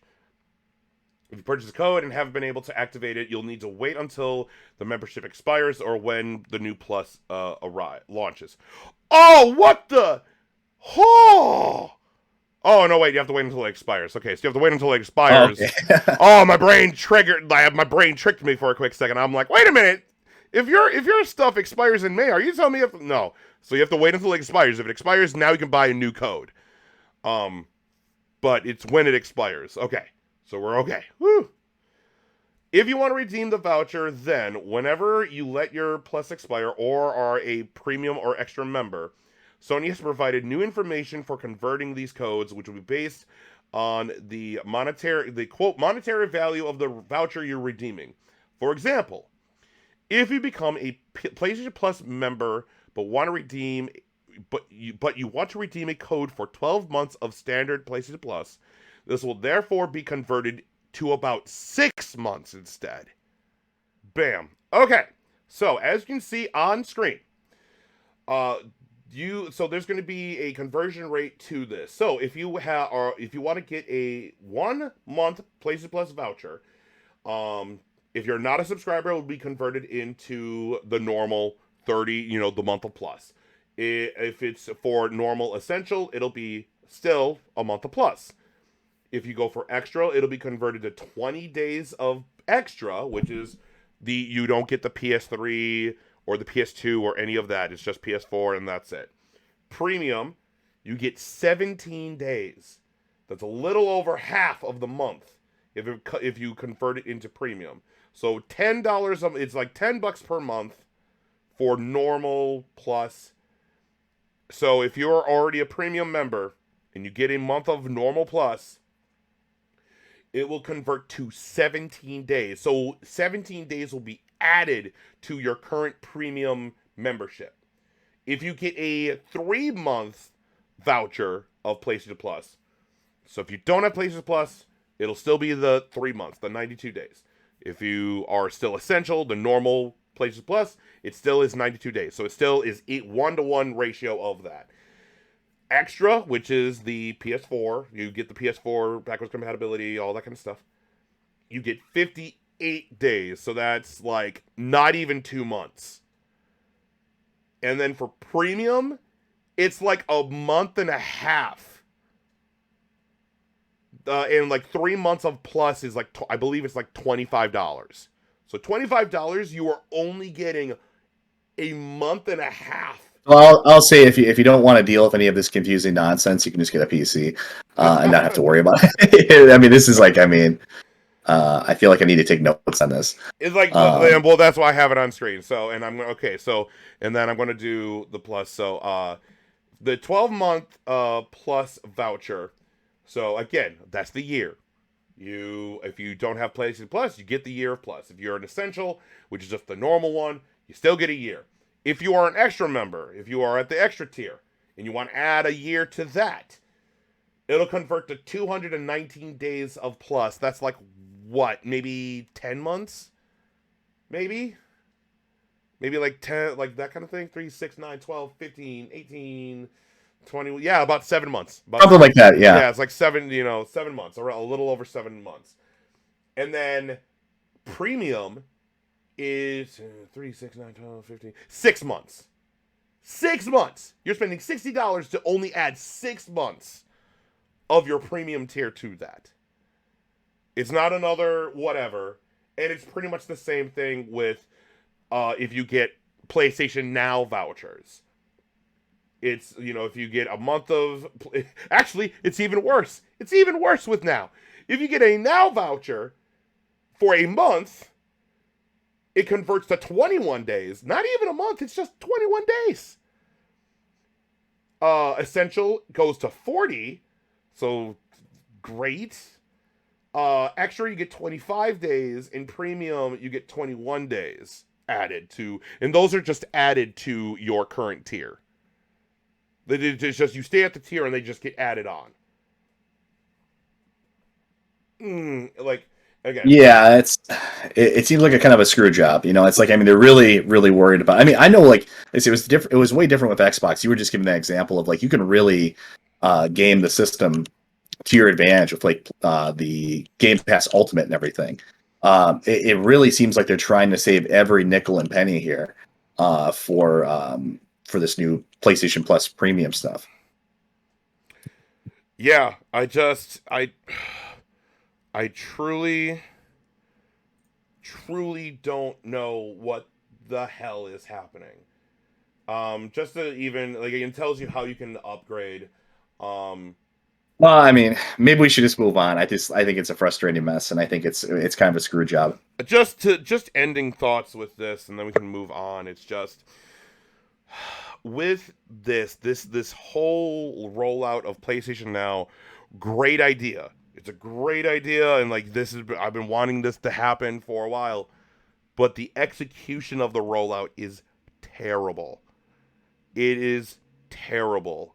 Like, you want another year of your membership. I don't like this at all. I don't. And you're not even getting a deal.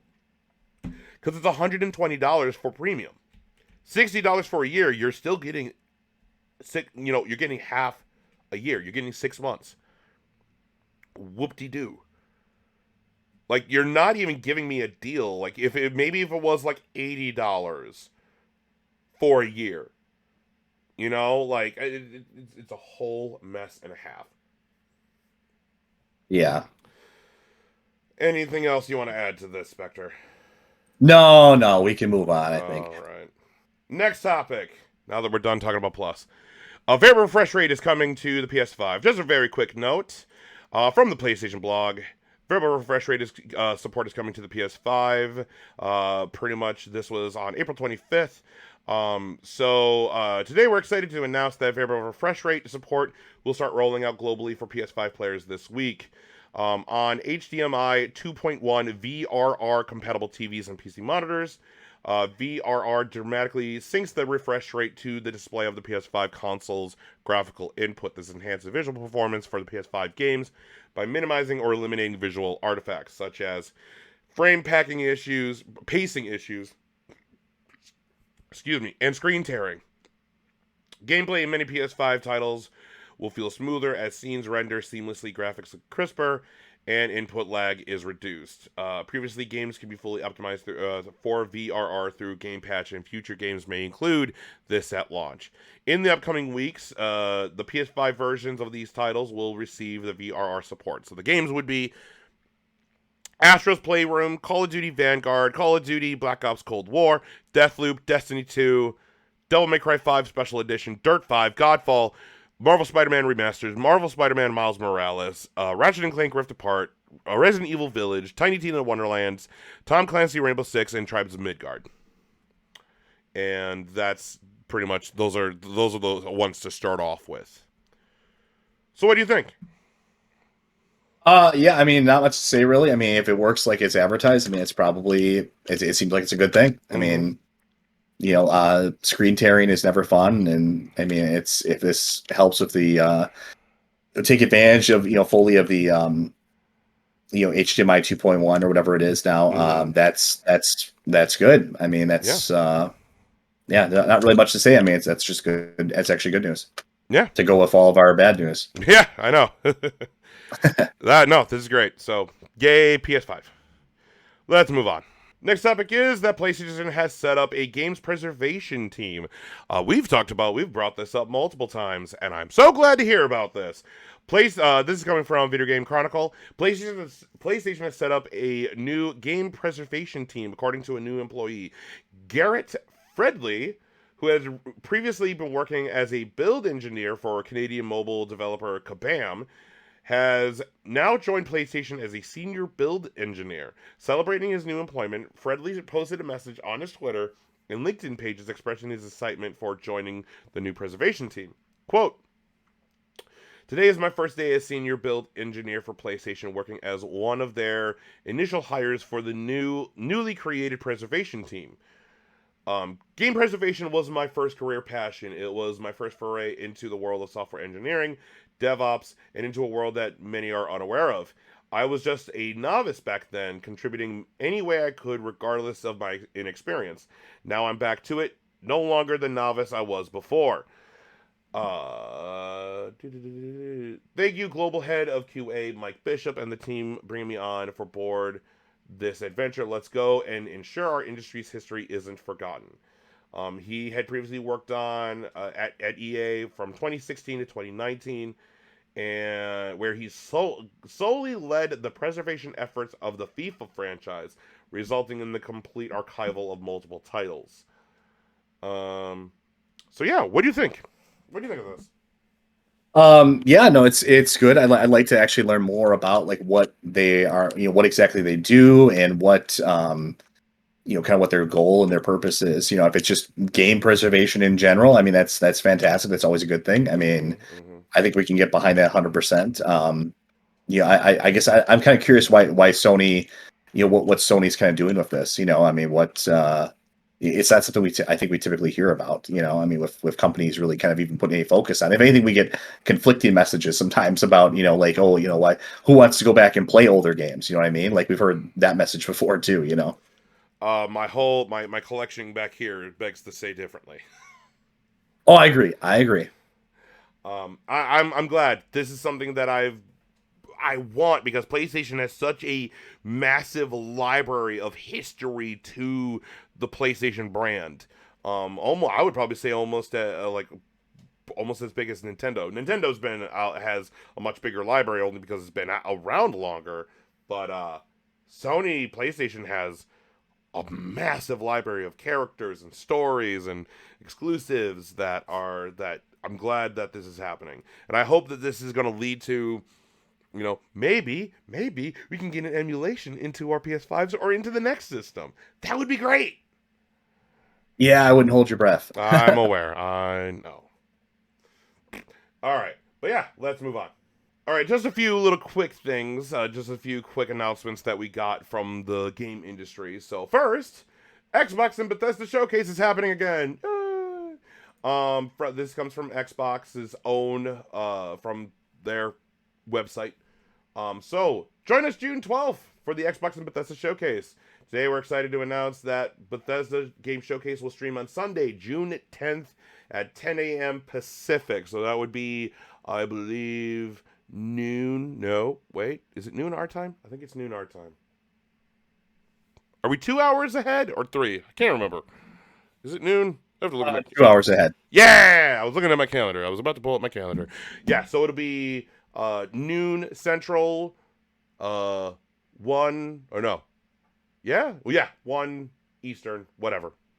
All that kind of stuff. Um and it will have upcoming games from Xbox Game Studio, Bethesda, and their partners.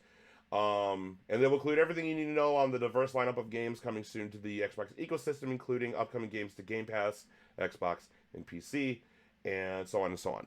So yes, we are a PlayStation podcast, but we are bringing this up because what do you think Xbox could bring up to combat PlayStation? That's why I wanted to bring that up. I don't know if I would say characterize it as combating PlayStation, but Competing, whatever.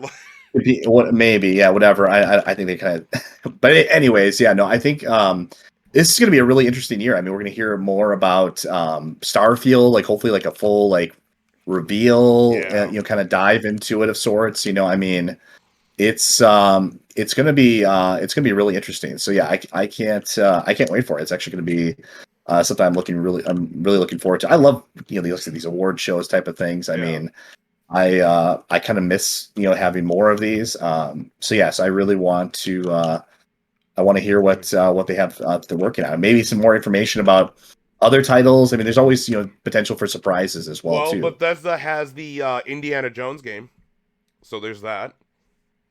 Yeah, I forgot about that. But yeah, there's that. There's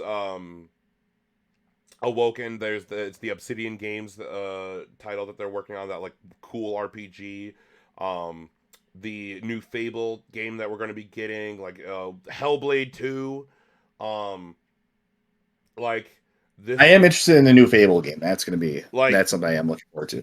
For this, I'm excited to see this too, because really, like, we're gonna see like what Xbox like this is the time now that Xbox can be like, all right, we acquired all of these studios, here are the games that they are working on, and they could really definitely come out swinging.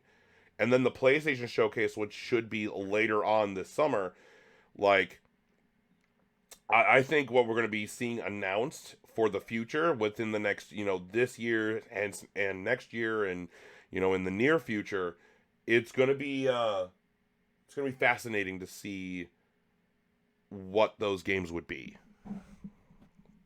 I agree. But yeah, let's move on.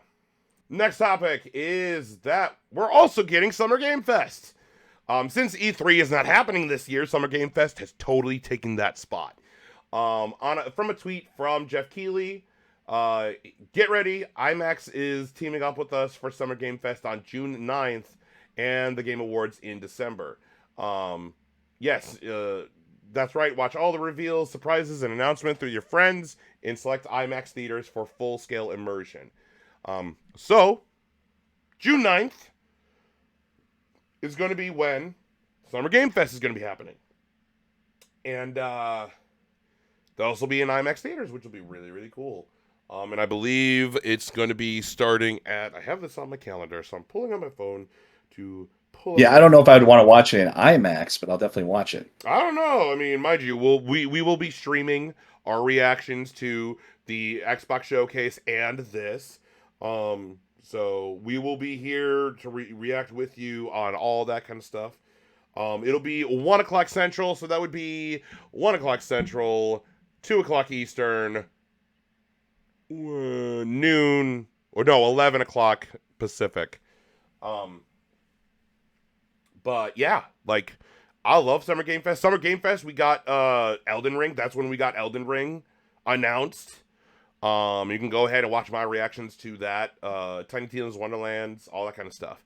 Like, Summer Game Fest for the past few years have had some, like, bangers of announcements. Just, like, oh my, like, we got, like, 2 years ago, I think we got Tony Hawk Pro Skater 1 and 2 remastered. We got Crash Bandicoot announced from Summer Game Fest, like, all that kind of stuff. Yeah, like I said, I mean, E3 has essentially been replaced at this point, supplanted by other things. So, I mean, we still have our E3 in a way, Yeah.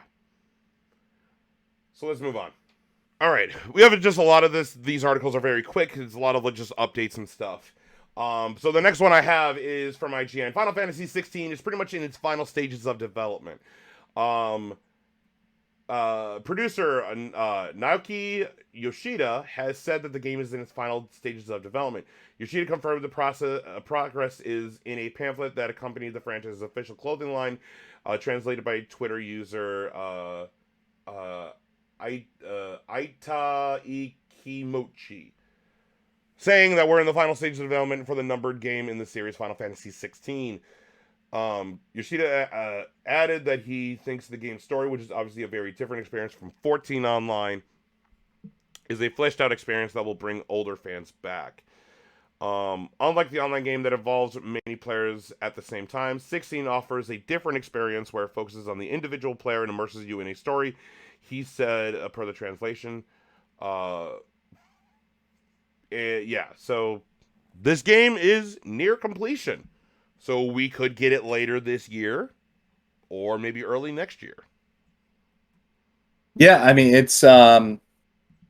I didn't think it was this close. I mean, I mean, it has been talked about, and we've seen, and we've known been out there for a while. It just I didn't realize it was this close to being finished. I guess what I'm curious about is they kind of danced around this before. I know it is still labeled as a PlayStation 5 exclusive. I'm wondering if it's actually going to be on PC as well too.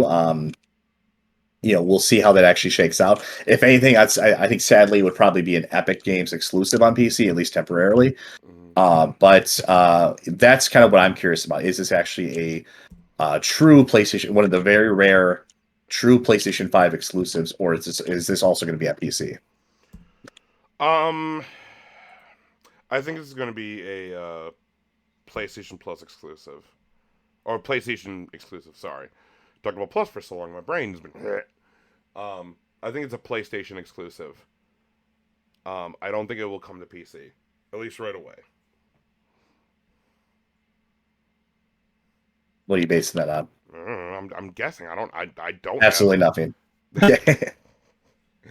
So all I'm saying is I'm just guessing. I could be wrong. This is just what I think. But we shall see. But yeah, great. I'm looking forward to seeing this game kind of talked about at the PlayStation Showcase, whenever that'll be. So we shall see when that happens. Probably the showcase will probably be near the end of the summer, because that's when it normally has been. All right, I think Spectre is ready to move on. I'm ready. All right, let's move on. Next topic is that the Xbox Series leads in dollar sales during March. And Elden Ring, of course, is the top-selling software. It's a top-selling game for the month of March. This comes from VG 24/7. All right, so the NPD has released its March 2022 report covering video game hardware, software, and accessories in the U.S. According to the NPD, total video game industry spending declined 15% year over year to $4.9 billion.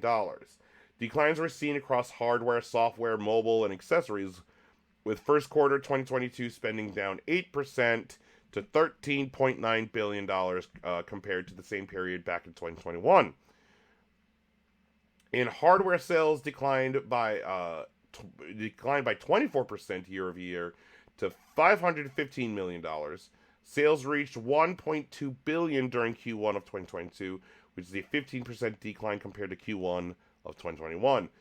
But the Xbox Series X and S was the best-selling console for March in 2022 in terms of dollar sales for Q1. Xbox hardware unit and dollar sales in March of 2022 set new all-time March highs for the platform. Previous Xbox bests were in unit sales during March of 2011 and dollar sales in March of 2014. While it leads in dollar sales, the Nintendo Switch leads in unit sales, being the best-selling console for the month. So there is a difference, because the Series X and S win in complete dollar sales, the amount of money spent. But Nintendo Switch, the number of units, the number of Switch systems sold, has beaten the Series X and the Series S. And of course, Elden Ring won for best-selling game for March. Dollar sales were up by double-digit percentage sales compared to when it topped the charts in February. The game was first in dollar sales across PC, PlayStation, Xbox. It is the best-selling title year to date and is second overall for the 12-month period ending March 2022. Dollar sales of Elden Ring trail only to those of Call of Duty Vanguard, which makes sense. Gran Turismo 7 was the second best-selling game of the month. On the software charts, Pokemon Legends Arceus came in second. Horizon Forbidden West was third, followed by Gran Turismo 7 and Vanguard. Wow. Okay. So Pokemon beat Horizon. Jesus Christ. All right. Spectre, break this down for me. What do you think? Well, I think it goes to show that, I mean, kind of what we've known for a while. I mean, the Nintendo Switch is extremely popular. It has been and continues to pull ahead, especially in markets like Japan. I mean, it's just it's a slaughter. That's really the only way to put it. Of course, Xbox doesn't really have much of a presence there. Series X, I believe, is actually doing a little bit better than Xbox One. But we're talking like, very, very low, like, a fraction of like 1% of the market. It's like nothing. But Nintendo Switch is like, I think it's somewhere in the range like 70% plus of the market there. It's crazy. So Switch is doing fantastic. It's doing fantastic really everywhere. There's not really a market where it's failing or anything. Mm-hmm. So I mean, it's doing great. I think it's something to be said about, it kind of turns the whole exclusive argument on its head, because I mean, the Switch is really known for a lot of its games you can only play on the Switch, at least easily.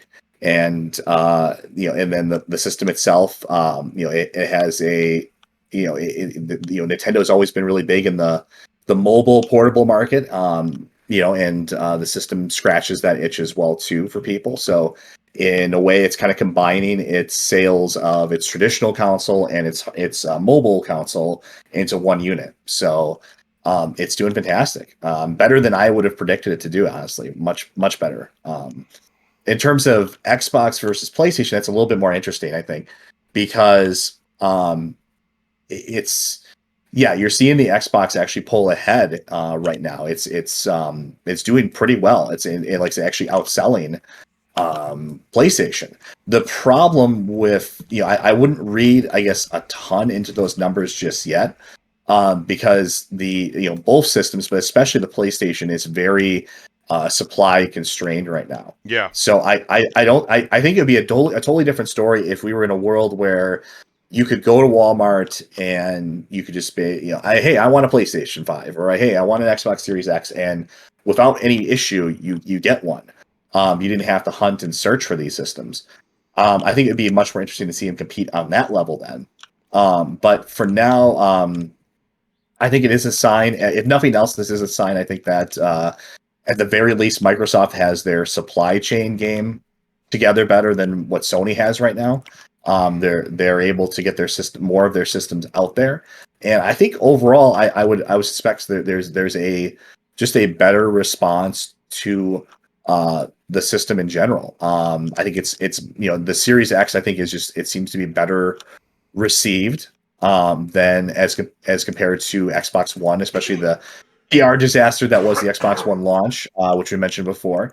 So I think that's kind of my analysis of it, is that it's too early to tell which one is really kind of winning the day with consumers. I think this is really Sony's generation to lose. I mean, they had a lot of success with PlayStation 4, and they built up a loyal fan base, especially after the blunders of the PlayStation 3. Yeah. They kind of really rallied with the PlayStation 4 and capitalized on the really pathetic offerings of their competition at the time. I mean, that was really, it was sort of, in a way, when you think about it, kind of like almost like a repeat, to a lesser extent, of the PlayStation 2 generation, where you had a really dominant Sony, a Nintendo that barely was like even there, and statistically not even significant, even less so than they were during the era of PlayStation 2, and an Xbox that really had to run from behind the entire generation to make up for their PR blunder. So So I don't know. It's too early to tell.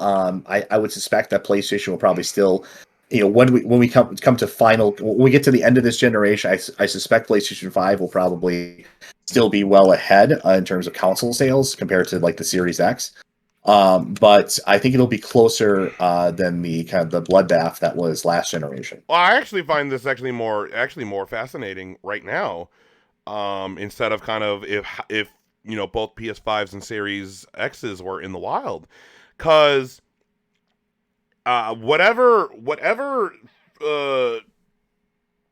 Microsoft has done to go ahead and whether they're spending more money out of pocket to just be like, hey, we get first dibs, or whatever, regardless, like the Series X doing better sales. Now, mind you, it's because that there have been more Series X's and S's out in the wild than the PlayStation and the PS5. And that's a big deal because some people aren't going to be like, well, I want to play Elden Ring right now. I don't want to play it, like I don't have the money for a souped up PC, and I don't want to play it on my Xbox One or PS4. I want to play it on the next gen console. Oh, well, I can go and get a Series X. I don't want to play a Series X, but that's all I got available. Well, I want to play Elden Ring. Well, here we go. Like, some people don't care what console it is.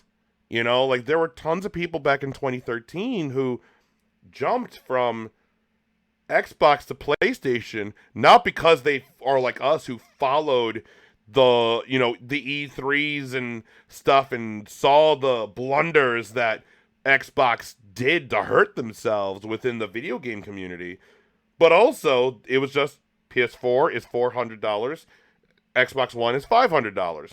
Cheaper system wins. Now we don't really have that.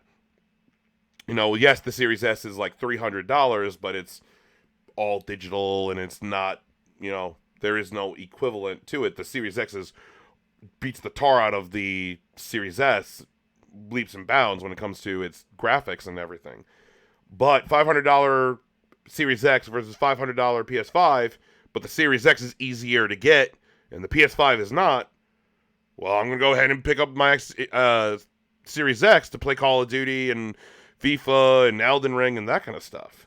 I actually find that it's more fascinating right now because now I think you have a good point. I mean, it's there's a lot of people that just are just what can I play on right now? I want the most up to date system right now, and if Xbox Series X's are available right now, and like, and mind you, if they're like, oh well, I play with my friends, and you want to wait, or like all of them friends choose to switch, like.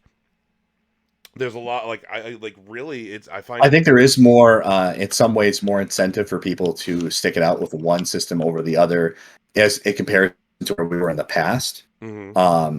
Because we have things like persistent accounts that carry over from generation to generation, games and purchases carry over, yep. Achievements, things like that. So I think there's more incentive now as compared to how it was in the past, where you could switch from a GameCube to a Xbox 360 back in the day, and you wouldn't really be missing all that much, So I think there's you are right to some degree, though. I think that people do just kind of want to find something to play on right now, and they see that the Xbox is more available, so that's what they go for. And that's something that PlayStation really needs to kind of like look into, and I don't know what it is. I saw it may have been said that analysts are thinking that the chip shortage is going to last until after 2023. So we could still be in this for a long time. We're still dealing with, the pandemic, which kind of screwed all this up. So I don't know. It's a whole mess, but like, PlayStation, the good thing with PlayStation is that they have that frantic, heated fan base, I myself included, who is going to be like, well, who is going to stay with PlayStation, because they want to play God of War, they want to play Horizon, they want to play Hogwarts Legacy, they want to play Elden Ring on PlayStation, not on Xbox. There are more copies of Elden Ring sold on PlayStation than Xbox, I believe. I don't have the numbers specifically between the two consoles, but I know just, talking to my friends who, work retail, and, my own personal close. It will be interesting to see we'll have to look at like the sales data for that because it'll be interesting to see the breakdown. I know it's very popular on PC. I think it's actually the PC is the predominant console for it right now, that, for lack of a better term, the predominant system for Yeah, it. yeah. No, I get you. Yeah, but anything else you want to add? No, it's a topic we'll revisit here. Oh, most definitely. Let's move on. All right, so now we're into last week. We're in the most recent week. We're going to talk about a lot of stuff about this. Pretty much this took over the news for the rest of this week, outside of one other thing, and we'll talk about that in a bit. Now, Spectre, I want you to take point on this because I know you did research on this a bit more than I did. So please, begin. Tell me about this. What are we talking about? I think you're referencing the sell-off of Square Enix of their Western studios. Yes, I am, Spectre. Okay, this was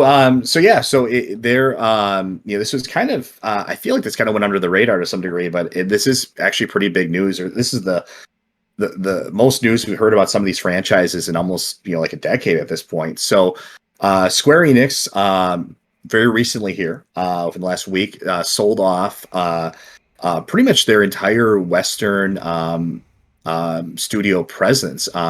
They sold off Crystal Dynamics, Eidos Montreal, all this to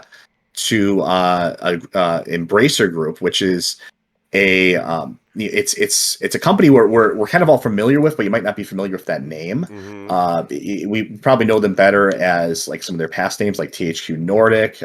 They've had a lot of just to kind of go over even the article, they've had a lot of franchises that we'd be familiar with, like the Metro series, for example. They also have Deep Silver under their umbrella, Saber Interactive. So there's a lot. Gearbox, of course, is under there as well too. So Borderlands, things like Star Trek Online, stuff like that. So there's a lot of things under this umbrella. I think they're actually the largest. They're European based, so they'll essentially become like the largest publisher essentially in that region now. So this was a big sell off, and essentially the logic that was given by Square Enix when they had to kind of give a reason. Okay, why is this happening? What's the logic here behind this? And it seems like, at least from what they're telling the public, the focus is going to be more so on kind of tightly more focused on Japan, on their Japanese development. But also they're looking into more focus on things like blockchain games, stuff like that. So that's what they're telling us, at least. I think where we get into more of the rumor territory is, are they looking to essentially be purchased by something? Are they kind of, getting rid of some of their assets here to be purchased by a larger company, like a Sony, for example? Is that kind of the logic here? Because there's some conflicting things about this. I mean, they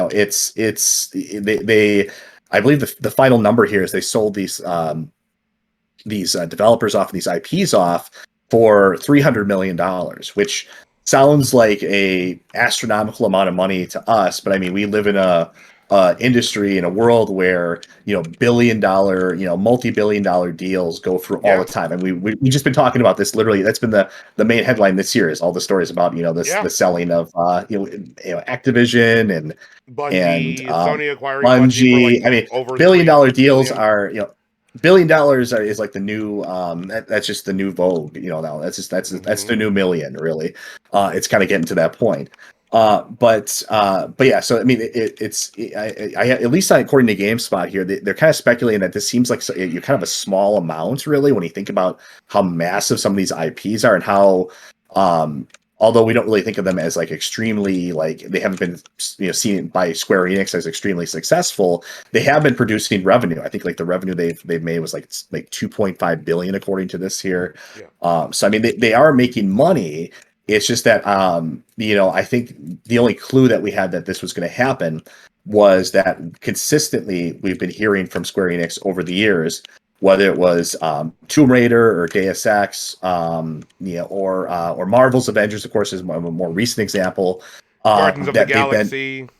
Guardians of the Galaxy as well, that they've been disappointed with the sales, although they've sold well, and they're producing revenue. They are disappointing as far as Square Enix sees them.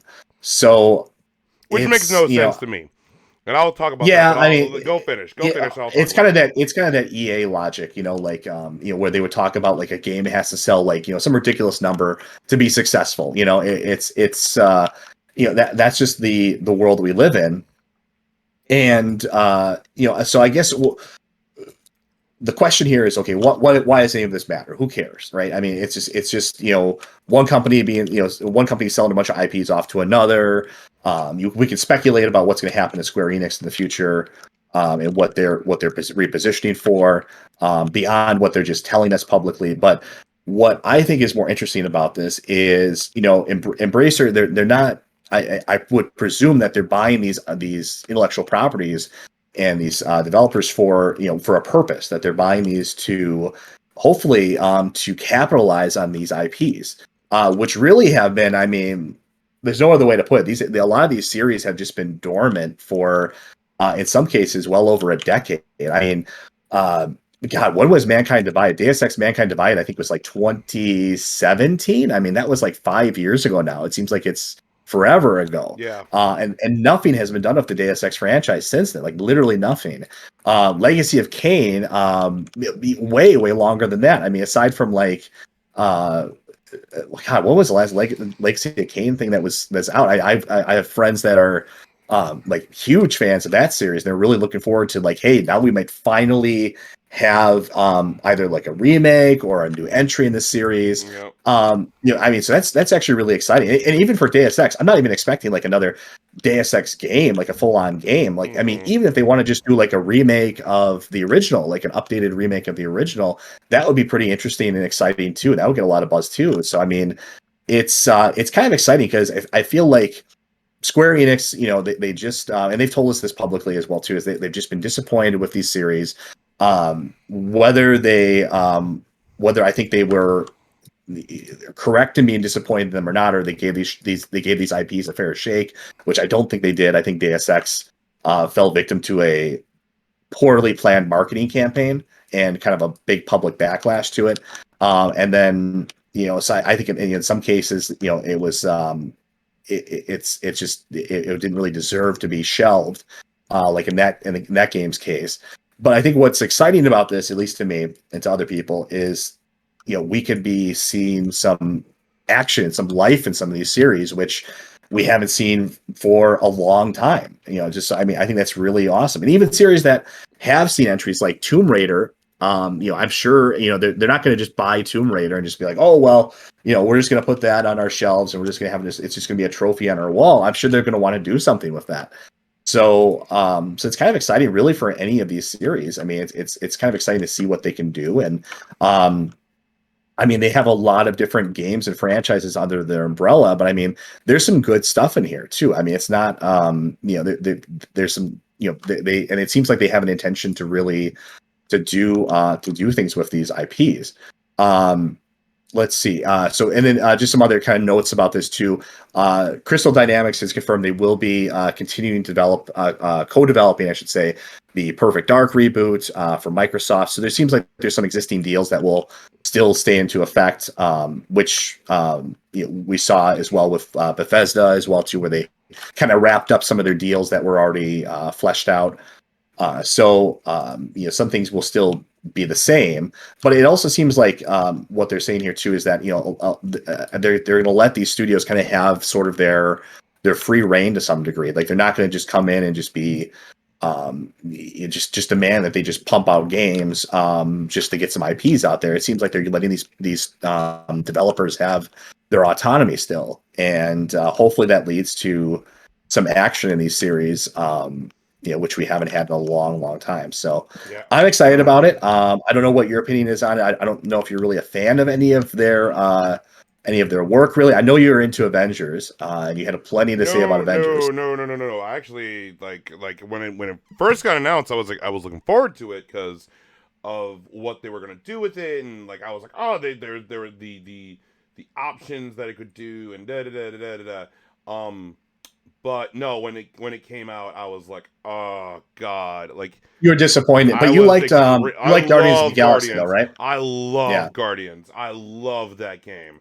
That was one of my top 5 games for Game of the Year last year. It was So I would say that you probably have more. There's more likelihood that you'll see a continuation of that now as compared to Square Enix, where they probably would have just shelved it permanently and because they were disappointed in it. yeah. I mean, again, I guess we'll have to see how this goes, but like, just kind of, it's infuriating because like the reason why, like, Marvel's Avengers made sales. People were excited for that game. It still sold ridiculously. It just after it came out, people saw the reviews, people saw gameplay, people heard it from their friends and how the games as service of that game was implemented extremely poorly. And then support for that game didn't come until it was too late. Like we didn't get like Kate Bishop and Hawkeye months until after there were glitches and problems. Like it was a mess. Um, people were excited for Spider-Man, and because Square Enix has a deal with PlayStation, people were pissed that Spider-Man is locked on PlayStation only games instead of multi-platform. Which for me personally, I'm like, well, they made a deal. That's just kind of how it works. I'm sorry, but that's just the way the cookie crumbles. But I understand the frustration of someone who's like, oh, I don't have a PlayStation, I have an Xbox. But like the reason why Guardians didn't sell well because of I call it the hangover effect of Avengers. My reactions is like, I'm excited for this game, this is great, and then went at E3 last year, and then the developers Eidos Montreal tweeted single player, no multiplayer, no story driven, no microtransactions, like no deal, like just here's the game, and everything they said, I'm like, this is what I want, and it was critically received very well, but it didn't sell well because people were scared. People were, oh no, Square Enix, it made another Marvel game. Great. Is it going to be just as bad as Avengers? And no, it's not. It's fantastic. I love that game. That game was great last year. But it's the hangover effect. Same thing with what happened years ago with Unity. Unity came out, made tons of sales, but Assassin's Creed Unity had a bunch of bugs and glitches and everything, and it was bad. And then Syndicate came out the year after, Assassin's Creed Syndicate, and it didn't sell well. That's why Ubisoft had to take a year off to do Origins because of the hangover effect of Syndicate. Syndicate didn't sell well because of the hangover effect of Unity. So, and like, Tomb Raider didn't sell well to Square Enix. What? Like, pretty much to Square Enix, if you didn't make Final Fantasy money, it's not good enough. And I'm like, God, Jesus Christ. Like, It almost feels like what it was, like, I mean, you had to, they just, it just kept on being the consistent message. These games sold, but it just wasn't enough. It wasn't Final Fantasy. It wasn't good. It wasn't good enough, yeah. Whatever. I'm like, this is a big deal. I don't know what's happening with Embracer Group or whatever it is. Like, yeah, it's like, I hope I mean, I really hope they have, realistic. I hope they continue these franchises, and I hope they have realistic expectations for them. I think they're delusional if they think they can take like a Deus Ex, for example, and turn it into a game that sells, 20 million copies or something like that. I think it's delusional.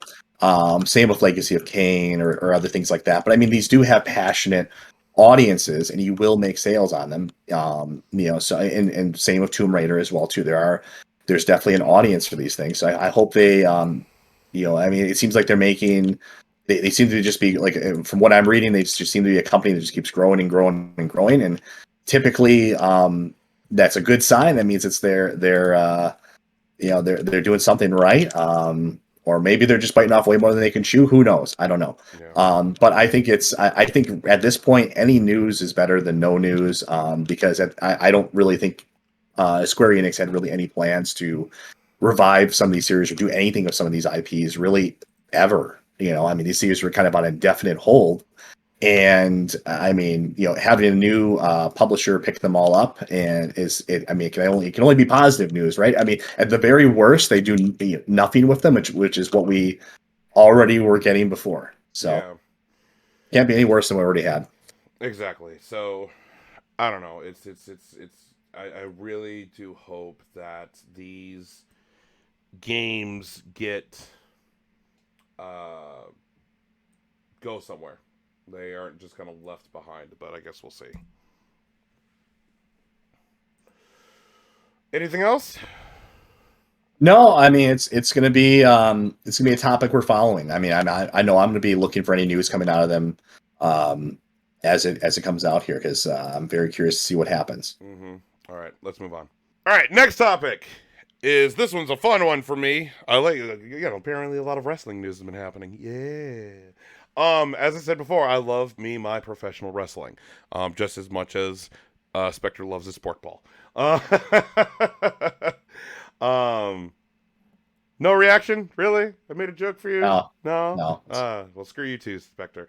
But anyway, so this comes from Fightful, which is a I love Fightful. If you are a wrestling fan, Fightful has a bunch of fantastic articles and news about things that are happening in the wrestling industry, people debuts, releases, things that are happening behind the scenes, and WWE and AEW and all the other places.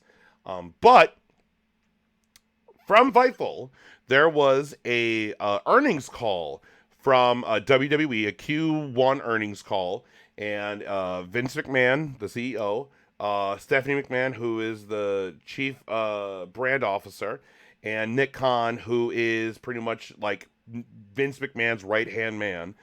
They were all on the call talking about different things, like how much money, like it's the best year they had, best quarter they've ever had, yada yada yada. How many people watched WrestleMania, yada yada yada. But one of the things that stuck out from this is that Stephanie McMahon touts WWE 2K22 as a commercial and critical success, which it is. And then she reveals that a WWE RPG is coming. So from the article, Stephanie McMahon discusses WWE's future in the gaming space. With the release of WWE 2K22, WWE saw a successful revival console video game franchise after a poorly received outing in 2019 with WWE 2020. Yeah, 2020, because it was terrible. 2020 sucked. Now, Stephanie McMahon has gone into detail about how successful WWE 22 was commercially and critically, has discussed the future of it. So, in it, she says, quote, we were extremely pleased with the relaunch of our premium video game console franchise, WWE 2K.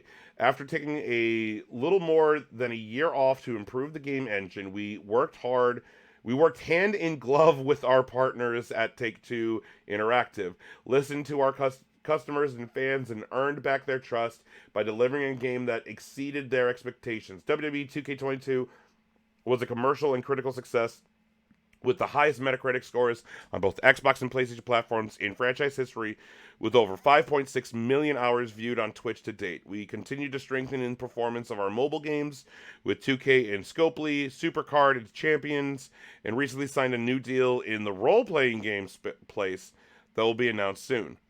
That's her quote, and then continuing to the article. Additionally, McMahon once again touched on the company's future with the metaverse, because they do NFTs.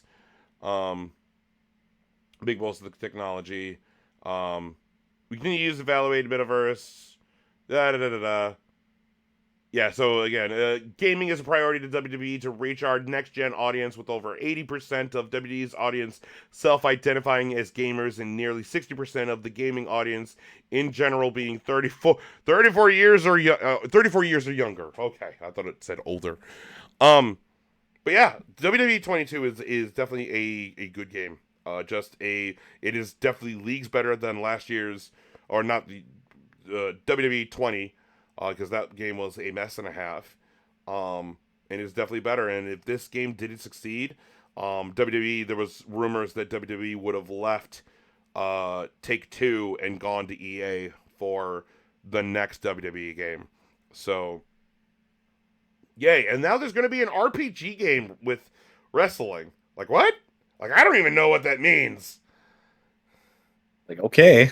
Hey, man. Hey, that sounds up your alley, isn't it? An RPG game with wrestling? Come on, man. I don't think so. Well, you don't like fun then, I guess. Is that it, Spectre? Is that all you want? Yep. Okay. Let's move on. All right, that is all the news. Woo! All right, so now we have one last thing to go ahead and talk about. We have our PlayStation conversation. Are you ready? I'm ready. All right, let's begin. This is our PlayStation conversation. PlayStation. Okay. So one other thing that happened this year, and we're gonna be getting a little bit political because this has entered the video game space.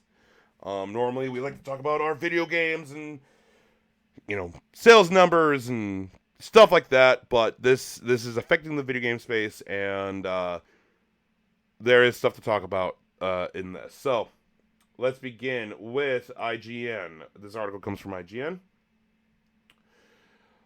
So in the world outside of the video game space, the Supreme Court, and I think you have a little bit more of an idea of this than I do when it comes outside of the video game space, Spectre. Probably. Why don't you kind of start with this, and then I'll come into the IGN article. Okay, well, I guess the background, of course, right now, what's in the news is there was a this is really unprecedented for the first time in the history of the United States.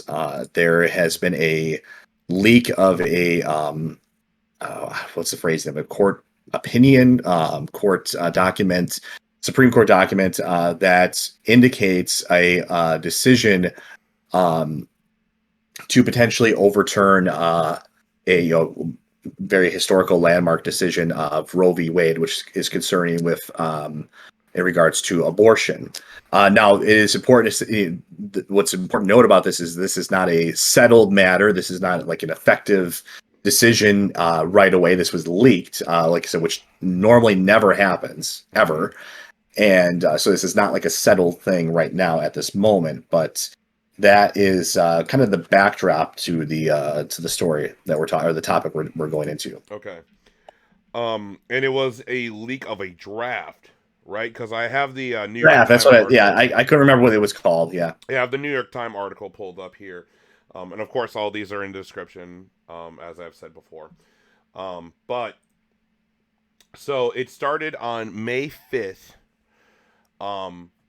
Destiny 2 creator Bungie has publicly spoken out against the proposed overturning of Roe v. Wade, which is the historic Supreme Court judgment used to secure rights to abortion across the U.S. On the Bungie blog, which I also have that in the description, the developer was outspoken in its defense of the 1973 judgment, which this is the statement, quote, "At Bungie, we believe that everyone has a right to choose their own path, and that freedom is expressed across all facets of life. The leaked draft decision by the U.S. Supreme Court to overturn Roe v. Wade represents a blow to freedom in America and is a direct attack on human rights. By creating a divide between those who possess the fundamental right to make healthcare decisions that are right for them and those who do not possess that same freedom, this decision, should it become final, will have far-reaching consequences that will be felt for generations across socio-economic lines. Bungie is committed to safeguarding the freedom and privacy of its employees and providing support to all employees affected by this decision. Standing up for reproductive choice and liberty is not a difficult decision to make, and Bungie remains dedicated to upholding these values." And then they have links to all the different, if you want to donate to organizations. Continuing to the IGN article, the statement follows an almost unprecedented leak of a draft opinion from the U.S. Supreme Court, which explained that the country's most senior judges had voted to overturn the landmark decision that provides the legislative backbone for guaranteed abortion access. If overturned, dozens of U.S. states are expected to work to make an abortion impossible or extremely difficult to carry out. Per the New York Times, that leaked document has been confirmed as legitimate, although the text is not final, and it remains unclear who is behind the leak or why it was made. The leak caused up widespread debate across the U.S. and beyond, and Bungie has added its public voice to the debates. In Gallup polls from May 2021, from May 2021, showed that only 19% of American adults believe abortion should be illegal in all cases. In the same set of polls, 47% of Americans said abortion was morally acceptable, a record high for the country. Many companies are reticent to lend a corporate voice to what some might consider controversial political matters, meaning Bungie's statement stands out. And they use an example. So there's a tweet from Twitter. It's someone commenting to Bungie. So Bungie on their Twitter said, "We've chosen our side. It wasn't..." I'm sorry. Let me rephrase this. So Bungie put the post up on Twitter. Someone replied, and the example they have is at DestinyPlayerLG. This Twitter user said, quote, "Literally, this is just sad. You, as a gaming company, are really going to start choosing a side when you shouldn't even be involved in this bunch of political BS. As a gaming company, your focus should be how to appease people with your games, not your opinions. Don't. Seriously." Bungie then Bungie said, quote, "We've chosen our side, and it wasn't difficult. Our company values exist beyond our games." After the statement was published, the company's social media accounts have been reiterating the message, responding to some of those who disagree with its stance or its decision to engage with conversations and debates outside of the gaming world. One Twitter user wrote, quote, "You as a gaming company are really going to start choosing a side when you shouldn't even be involved in this bunch of political BS." Which is the tweet. I'm sorry, I'm repeating myself. Another user wrote, quote, "Y'all need to stop politics. It's not a business standpoint nor a game standpoint. It's irrelevant to what y'all do." Bungie then replied, quote, "It's very relevant to the lives of our employees. We will never stop."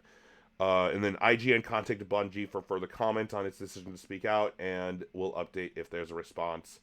And then there has been an update. Other companies then started to follow suit. So on May 6th, literally the day after, Falcon Age and Thirsty Suitors developer Outer Loop Games and the Long Dark developer Hinterland Games have now joined in speaking out in support of the reproductive healthcare rights. So from Outer Loop, they said, quote, "We stand for people's rights to make their own decisions about reproduction. We encourage you to get involved."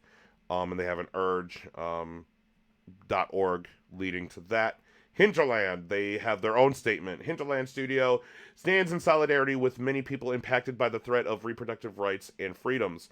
And then it has a statement from Hinterland. "We are shocked and dismayed by the recent news, the U.S. Supreme Court leaked ruling against Roe v. Wade.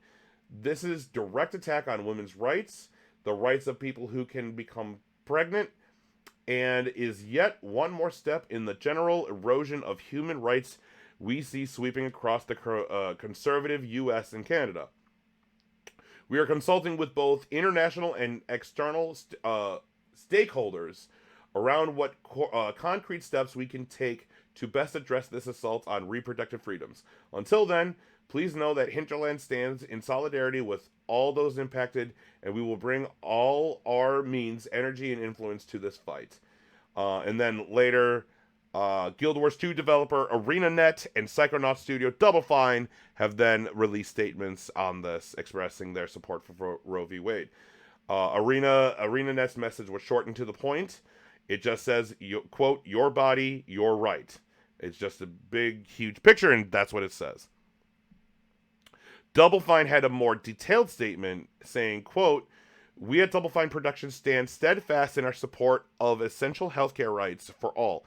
We firmly believe that a decision to overturn Roe v. Wade would deny people their human rights and directly impact the lives, freedoms, and choices of everyone in this country. For those who are able to encourage donate, I'm sorry, let me restart. For those who are able, we encourage donating to an organization that will stand up for these rights. And that's what I have right now. And as day of recording, we are recording this on May 7th.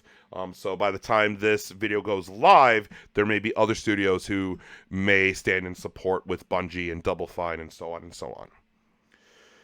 There's a lot to break down, and this is a very sensitive subject, so we're going to try to we're going to state our opinions, and we're going to, be as subjective and objective as we possibly can about this, because this is a very sensitive subject, and no matter which way you side, whether you're against or for Roe v. Wade, there's a lot to kind of discuss. So we're gonna try to handle this as delicately as we possibly can. So Spectre, why don't you begin?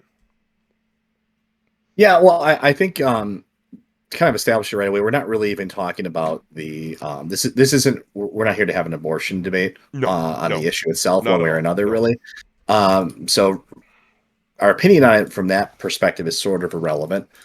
But I think really where what I'm focusing on with this is kind of talking about the role of corporations and companies in regards to and having a political voice, I guess you could say. Mm-hmm. And I kind of stand with what a lot of these, Twitter users are saying, and saying that this is something that we don't really need to hear from Bungie or any other developer or publisher about their views on this matter. I think I don't really. I mean, I don't really look for. I guess I'm in the same camp. I don't look to corporations to get my political perspective or worldview from. I look to Bungie. If I'm not personally a fan of Bungie, but I mean maybe old Bungie that did the older Halo games. But I look to Bungie for a product. I don't look to them for an opinion on things. And now you can make an argument and say that this is part of their branding and building a brand, but that's kind of a problem as well too, because for one, there's so many problems. That's why I think the historical perspective for companies, the idea always was that companies should be relatively apolitical. They should really not come out with any kind of statement. And the logic behind that was, for one, they don't really need to come out with any statement. They're not our moral arbiters in our societies. But also you're going to alienate people one way or another. And it just doesn't make business sense to really do that. And I think in the last, especially in recent history, we've started to see a move away from that kind of traditional approach of, companies are apolitical towards, companies wear their politics on their sleeve. And I think I'm in the camp of, I don't really like that. I don't, even if a company was coming out and saying something I supported, maybe I mean, maybe that feels good in the moment, but at the same time, what does it really mean? And I'm always, suspect of it. Is this something that's being done to just get political points? Is this something that's being done for money? I'm kind of always, suspect of the motives behind this. The motives are very sus. As it were, So I guess that's how I see it. I think in a perfect world, companies would kind of go back to how they used to be and kind of keep their politics behind their doors to some degree and let their individual employees express themselves as they'd like. But as a company, we're not really looking for their opinion on controversial political issues. So I think they should just kind of shut their mouths on this and talk about the next Destiny expansion or whatever the heck they're working on. That's kind of where I'm coming from. So really, my opinion on the event itself is kind of irrelevant. I'm just more so of the opinion that no matter what it is, they should just stick to video games. I mean, I think they should just they're not pundits. They're not they don't have a talk show. And in a way, I think those that kind of sort of weave their way into politics like this, um, it, it's just it's there's something disingenuous about it, I guess you could say. Like, a political pundit is a political pundit, no matter what you may think of them. You can look at a Rachel Maddow or a Sean Hannity, for example, and you see them as, these are people that are political pundits. They're not trying to hide to any degree their stance on worldviews, and that they're, it's natural for them to talk about politics. I think if you have a company that presents itself as as a somewhat neutral force, or something that's not necessarily tied to a political movement, but then has that sort of weave stuff in there like this, I think that's I don't know, there's something like disingenuous I want to say about that. So that's kind of my opening statement there. Is I just think that Bungie should shut up. I don't think obviously I don't think that they should be required to shut up or anything crazy like that. I don't believe in that we should there should be some sort of censorship or anything, nothing crazy like that. It's more so just like, I mean, hey, stay out of this. It's sort of like how I see a lot of celebrities that kind of run their mouth on stuff. It's like, unless you're a celebrity that's in the world of politics and has some degree of experience and knowledge of it, probably should be a topic that you avoid and just focus on making your movies, or in this case, making your video games. I disagree. Okay. I completely disagree. I do not see a problem, and I actually am glad that these companies are coming out to say with this they support this. This, like, it could be about, when companies were talking about, Ukraine and that kind of stuff. Like, I have no problem with a company. Now, mind you, these are all privately owned companies or whatever. They have a right to go ahead and say what they believe. Well, some of them are publicly traded and stuff like that. So, I mean, yeah. But I see what you're saying, yeah. But even so, like, just as much as people on Twitter are saying to Bungie and probably, to Double Fine and the rest of, like, shut up, make your games. We don't want to hear this. That's fine. You have your right to say that. But also we also have a right to disagree. Bungie has every right to go ahead and say, we've chosen our side and it wasn't difficult. Our company values exist beyond our games. And that's okay. Personally, I'm glad to see this. I'm glad to see all of these kind of things. That, like, this is one of the things where I don't like, my politics has invaded everything. There literally is no way around it. There is, because of social media, because of the 24/7 news topics, like, just, you can't escape it. And now we're in this social, economical, social, political space that we just exist in now. And that is just the way it is now. And we have to kind of, like, weave our way around it, for better and for worse. Now us as a culture, existing, we have to we have the ability, we have the right to say these things. They have the right to go ahead and say, we support Roe v. Wade. We support abortion. Well, I want to jump in there because I don't think anyone's saying that they don't have the right to speak.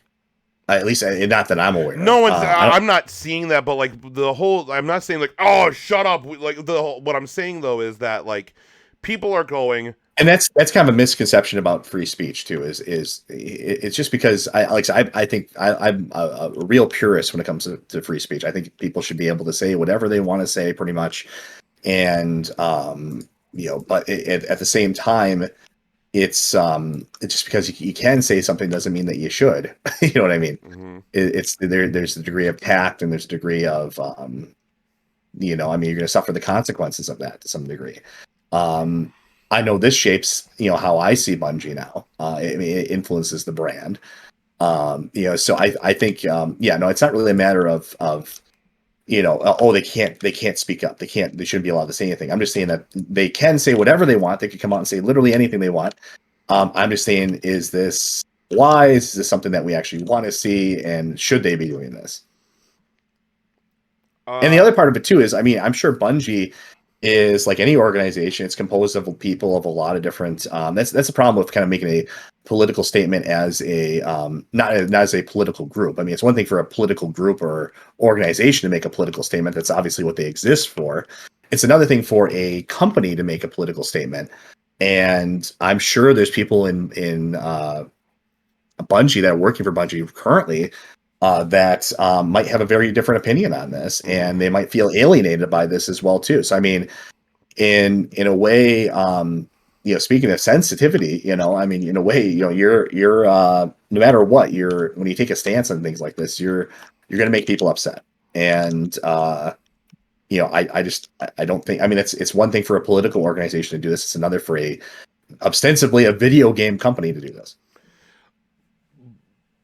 but with a video game company talking about this, like you said about like how celebrity look, the thing is that these are people, and people have a right. Look, they want to speak about it, and this is important to you know whether it's a celebrity where they want to speak out because it's important to them, or a video game company which is important to them because they have a bunch of women who work in Bungie and Double Fine and so on and so forth, and like Yeah, and I'm sure there's plenty of women that are in these companies that are probably like I said, alienated by this as well too. They're they might be pro life people as well too. So I mean, they're no matter what, you're alienating people in the company.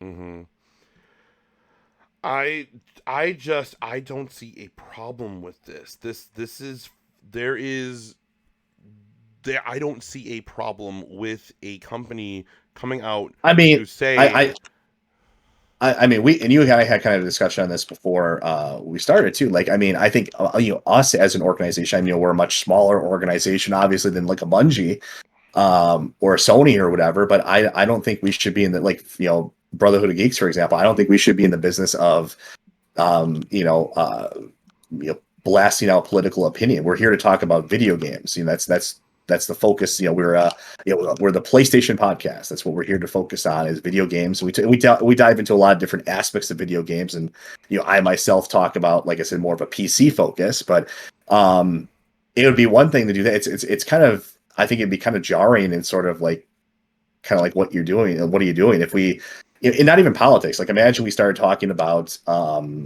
knitting and crochet. Like I mm-hmm, mean, it's kind of like a weird thing for us to kind of dive into, unless it directly like in this case, like so far I think we've done a good job. Like done a good job of really only talking about things like politics or other topics when it's actually relevant and ties back into the world of video games. mm-hmm. So, I mean, this is not a political podcast. This is not we're not a political organization. We're not here to change opinion on that. And I think that's good. I mean, and if I wanted to do that, I mean, I have a political opinion, and you have a political opinion, just like everybody does. But Yeah. if there's a time and place for it, I guess is what I'm trying to say. And if we wanted to, I guess, kind of, be an apologist for a different political position, we should do that in a political organization or in a different venue than a podcast focused on video games. And I think Bungie, it's in the same regard, just because they have more, power, way more power and influence than we do. I think they should be of the same mind that, hey, this is a sensitive topic, and we have employees that are going to have different opinions on it. And instead of just taking this stance that's going to alienate employees and infuriate some of our customers, why don't we just step back and focus on what we're good at, making video games? Mm-hmm.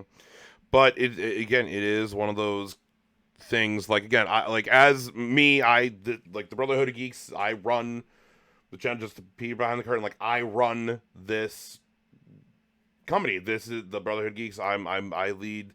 You Spectre and like the team and everyone else. And I made the decision to be like, politics, I don't like, I'm not a fan of talking about politics. It's too messy. It's not fun. I very much enjoy like talking about, video games and wrestling and TV shows, movies, that kind of stuff, like the fun stuff. Um, but there are things that are important to me. If I truly wanted to, and I'm not saying that I will, like as the like we have the right to go ahead I and do guess. that. I Like, mean, but what I'm saying though try, is, try looking at it from another perspective, though. I mean, it's let's say, I mean, it was a company that was coming out with a kind of an overtly conservative or more of a right wing message. Let's say it was mhm, Bungie coming out and telling employees and everyone in general that they should start families, and like it was more of a conservative message, or mhm, that maybe they had an opinion on a much more sensationalist topic. Like they should be, they had an opinion on immigration, and they said, oh, well, we at Bungie believe that illegal immigration is a huge problem in the United States. Therefore, we are starting the Build the Wall Fund or something like that. Imagine that. Like they had that kind of message that they were coming out with. Would you still be 100% okay with them coming out with that message? You think that's in good taste? And I mean, like look, I'm not a fan of Chick-fil-A. Like, taking a company that like I don't like I'm not a fan of Chick-fil-A because of their stance on gay rights. I also don't go to Chick-fil-A because it's far too expensive, but like, there are things that like, we talked about Hogwarts Legacy. We talked about this long ago when it first got announced. We talked about that game on the I podcast. think, I mean, and I think, Chick-fil-A is a good example, because I mean, Chick-fil-A is kind of, it presents itself. I mean, it's kind of in its mission statement, essentially. Its purpose is it's an overtly religious organization. That's what its founders express. It's in their DNA, as it were. So I think where we have frustration that comes about is you have these groups and organizations or people that up until now were kind of seen as maybe not even as a neutral force, but as sort of relatively apolitical. Then all of a sudden they come out and it's kind of jarring to your customers. It'd be like if tomorrow we came out. Imagine we had a really big fan base, and tomorrow we came out and we said that we are a overtly I don't know, libertarian group. And if you're not libertarian, you don't really belong. You shouldn't be watching our show, things like that. Wouldn't that be a little jarring to people, you think? Mm-hmm. Is that in good taste? Does that fit well with the business and and what you're doing? So I think there's a time and a place for everything. And like I said, for me, I'm someone, I love to talk about politics. I love to, I really love to get into that. But I think, um, and we've had discussions privately before about it too, where we've talked about how politicized things are today and how polarizing things are. Yeah. I think this, if you want to talk about how things are, I mean, this is exactly what's going to keep kind of the culture extremely polarized, is things like this. You can't escape it. When you can't escape it, then at that point you have to, you're essentially forced to kind of pick a side in life, and you can't just live your life at that point anymore. You have to pick a side. And I trust me, I hate. I'm not a fan of that, and I don't know. Maybe it's the for me, like I I understand why you're like, well, Bungie, mm, that's fine. I think the thing is, like, if you want to, if you're offended or whatever, that is your right. And I know I probably sound like a broken record. Um, And I think it's different. It's different for a company like Bungie, because Bungie is composed of a lot of different people. It'd be another thing if I'd be a little bit more forgiving of this if it was like a singular person. I mean, it's like, mhm. okay, whatever. The problem with something like a Bungie is like you're sort of roping in everybody else in the organization as part of this. Like I don't like I said, I don't think like celebrities and stuff should be out there, or developers should be out there kind of just going nonstop about their political opinion if it has nothing to do with the product that they're making, or art that they're making or whatever. But at least with them, it's like an individual developer. Like you may disagree with like Notch, for example, the Minecraft creator. He's you may disagree with him, but at the very least, he's just one guy. He's Mm-hmm. not representing an organization anymore. So it's I don't But know. I kind of long for the days where we had this degree of separation between the two things. And but with that's long gone, dude. Like we live in an age where social media and the 24/7 news cycle is happening, and this is how it is. And like who knows, like decades later it could all change and stuff. Like just this is like technology and time and things change for better and for worse. um like social media is great because I can talk to my buddies from New York and all that kind of stuff, but also it's also bad because now anyone behind a keyboard can go ahead and tell you that you're a piece of crap for whatever reason. Who cares? um for better and for worse. So like as I said, like for me, like as I said, like Chick-fil-A, I completely disagree with all of that. I disagree with all of that, and so I don't go to Chick-fil-A, and that's just my own personal thing. Just like how I also am like props to Bungie, props to Double Fine. I am in support of all these companies. And that like people on Twitter who are saying shut up, make your games, just code, don't you talk about this who cares? I disagree with them. If they want to say it, fine. As long as you're not hurting anyone, like you're not like, doing terrible things, fine. You can go ahead and yell and scream into the ether, but it's not going to stop, Bungie. This is important to Bungie. This is important to Double Fine. This is important to, all the other companies. This is important to ArenaNet. This is important to Hinterland. This is important to Outer Loop Games. Like, and if they want to do this and they're going to, push away, they're going to push away people, that's their right. yeah, and that's the other thing about it. I mean, yeah, you are going to push away people. I mean, there's going to be consequences And to like, it. I mean, personally, I've been, beyond just,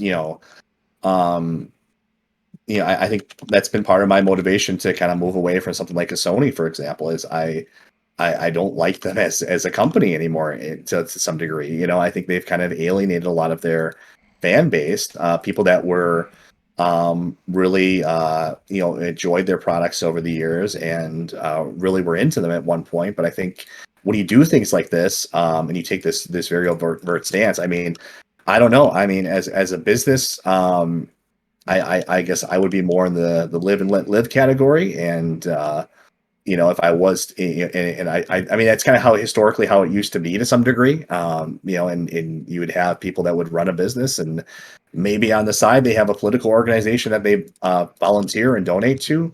But this intertwining of both, and everything is political.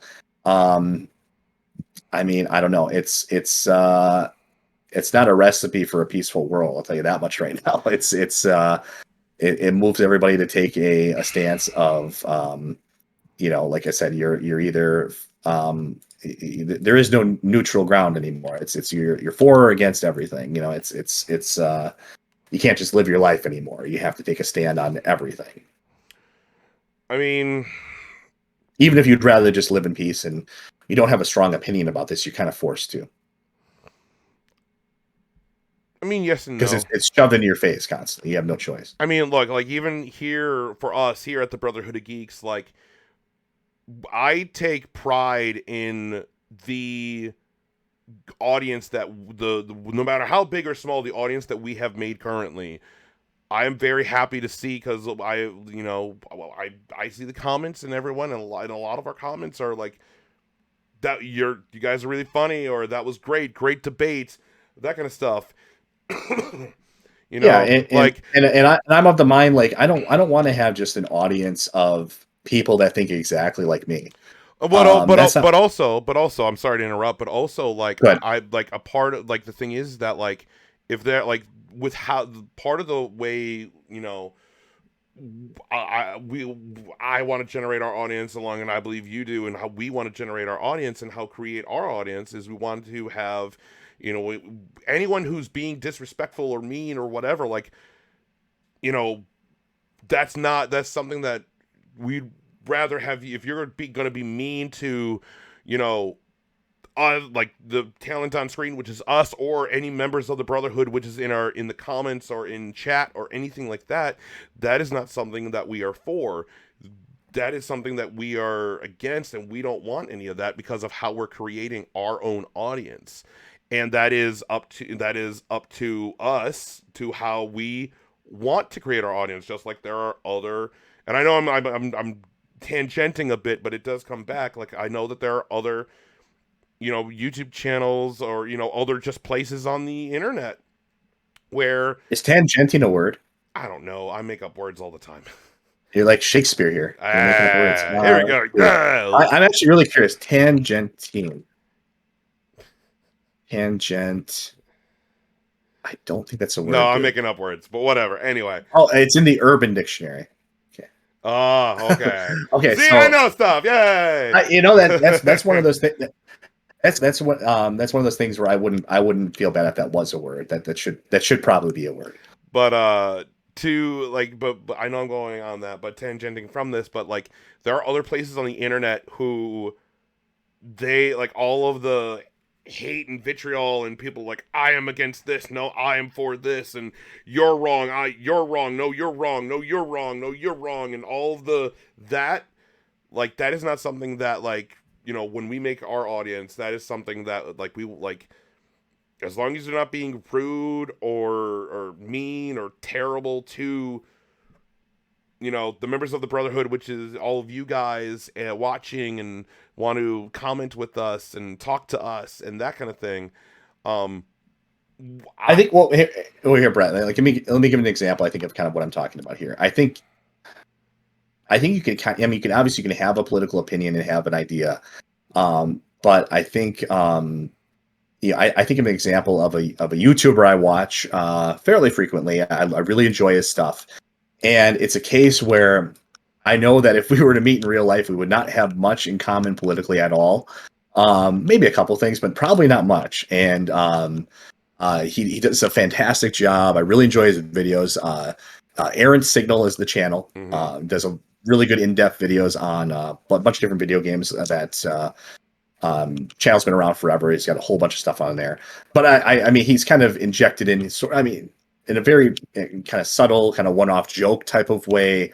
Definitely not the focus, but he does inject his political opinion kind of in there. But really, it's not in a way that is off-putting, and it's not. He's there to make a very, you know, academic kind of analysis of video games and talk about his personal experiences with them and his thoughts on them and to review them. And that's why I come back to the channel, even though I completely probably disagree with the guy on terms of our political views, but that's okay. And that's kind of what I want as well too. I want to have a channel where you don't feel alienated just because you don't share my political beliefs or Brett's political beliefs or somebody else's on the channel. We're here to talk about something that really should be uniting us, and that is video games. It's something that we all love and enjoy, regardless of our background, political worldview. We can all at least agree on this one thing, that we enjoy video games, and we all have opinions on them. That's interesting for us to discuss. And if we're going to spar on anything and have a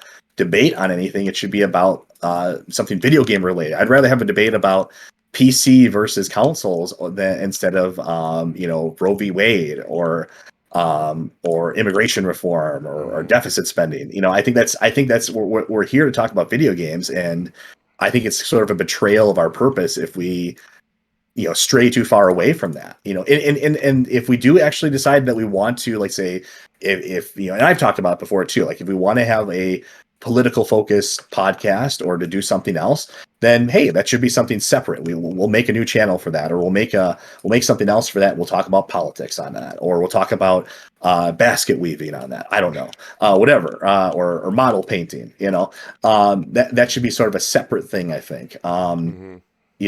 So that's just kind of my view on it. Well, you talk about like a YouTuber who sits opposite to you, but you would like him. Another YouTuber, I've talked about him multiple times. I hold him. He's a very respectable guy, and I hold him to a high regard. And I respect his opinion and how he thinks of gaming and how things work. Is Colin Moriarty. Colin Moriarty is conservative. He has some stances that I sometimes don't agree with. But I respect his opinions and how he goes about things, and how, like, when he left Kind of Funny and made Colin's Last Stand, which is now Last Stand Media, and how he operates his channel and his team and his company, is something I respect. Even though some of his political views, and he talks about politics at times, kind of like how we do when things come up and stuff, because that's part of who he is. He loves history, and politics are something that he enjoys talking about. But excuse me, but he is a guy where I respect his opinion on, even from the conservative viewpoint, because of his how long he's been around video games and what he has done in the video game industry, along with being an owner of a video game developing company. Like, he also is a video game developer. Like, he has a company that he runs that has developed Hybrexia 2 and Hybrexia 2, and I have it on my Vita and my PS4. I can't remember it. Twin Shooter, I think. I can't remember it. I'm sorry. I apologize, Colin. But he's another guy who sits opposite to where I stand. But that's a guy that I look up to and respect because of how he goes about doing it. That's something that I aspire to when running the Brotherhood. Hence shirt. No, this is actually a wrestling shirt of Dustin and Cody Rhodes. But anyway, off point. But it's I do not have a problem. Just kind of coming back to where it all started. If I don't see a problem, and I am actually for them saying we support Roe v. Wade. We support healthcare rights and that kind of stuff. We're not here to talk about me and Spectre's opinion on that. We're talking about should they or should they not be, video game companies be talking about this. I have no problem seeing this, and if there's a video game company who says, "Oh, we're pro-life, we're all that stuff," fine, you can. I will disagree with you, and maybe I'll buy your game. Maybe I'll buy your next video game. Maybe I won't. I mean, again, I've talked about this in regards to J.K. Rowling, when it comes to her stance on trans rights. I completely disagree with J.K. Rowling about her stance on trans, but that isn't going to stop me getting excited for Hogwarts Legacy. And the thing is that even Avalanche and WB Games said J.K. Rowling is not a part of this game. She is not writing anything for us. She's not a correspondent. She has nothing to do with this game outside of the IP of the Wizarding World. That is it. And yes, she will get royalties from this because it's her creation that she made back in the early 90s, late 80s. That's when she started writing these stories, the Harry Potter books. So, I completely disagree with her. But again, Avalanche went, J.K. Rowling's not a part of this. The only way that she's a part of this is because we're using her IP. That, for me, that's why I'm like, great, awesome. And even then, I enjoyed the Fantastic Beasts movies. and I saw Secrets of Dumbledore that came out recently, and she was a part of writing the script. I actually forgot that she did. I thought that it was someone else, but no, she wrote the script for that. But I think the difference with the company versus a person, where J.K. Rowling created the Wizarding World, so she gets royalties from IPs using the Wizarding World, I'm able to separate a person from the art that is made, because it takes a team of people to make said art. You know, that's why I enjoyed Secrets of Dumbledore, and I am extremely excited for Hogwarts Legacy. Hogwarts Legacy is they're even going even further, because the thing is, J.K. Rowling started saying all this stuff after she started writing Fantastic Beasts. Fantastic Beasts 1 and 2 have already come out. Her whole thing on, trans rights, which is I completely disagree with, happened after the second movie of Fantastic Beasts. So they were already in the process, where with Hogwarts Legacy, they got the IP rights and everything, but they're like, we are not having J.K. Rowling write anything or be a correspondent or have anything to do with this video game. And it's like hundreds of years. It's in the 1800s. So it's not even close to the Harry Potter stories, which is, that's what makes it even more exciting. So, but with a company coming out and say this, it's a team of people. It's a team of people who are saying, no, we are either, like with Roe v. Wade, we support Roe v. Wade. We support healthcare rights and that kind of stuff. Awesome. Like that like I am, mind you, it does fit my personal political views and stuff, but like, even if there was one, like as I said, I use the example of Chick-fil-A. I'm not a fan of Chick-fil-A because of their stance, and they are outwardly about that stuff. I completely disagree with it. I'm not gonna go. I would rather go to KFC and get their chicken sandwiches than Chick-fil-A, and that's me. I think that makes sense. Did it make sense? I don't know. Am I just rambling? I think I'm just rambling. I think you're just rambling. Great, thanks, Spectre. I appreciate you saying that I'm rambling. So, are you alive, Spectre? Are you there? I'm alive. Are you there? I know. How many fingers am I holding up? 6. All right, great. You called it right. What else do you have to say? Anything else? You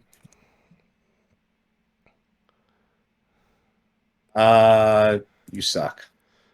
What? Okay, no. Like no, like what? Like what?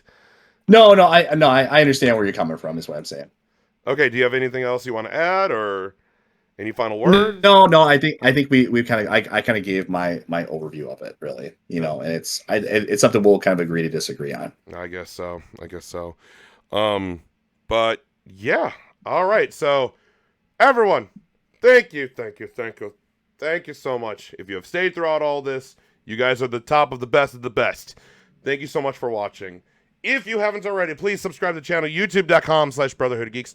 Like, comment, share, subscribe, tell all your buddies, tell everyone you know, all that kind of fun stuff. And also press the bell icon. That way, whenever we put up a video, you know we put up a video.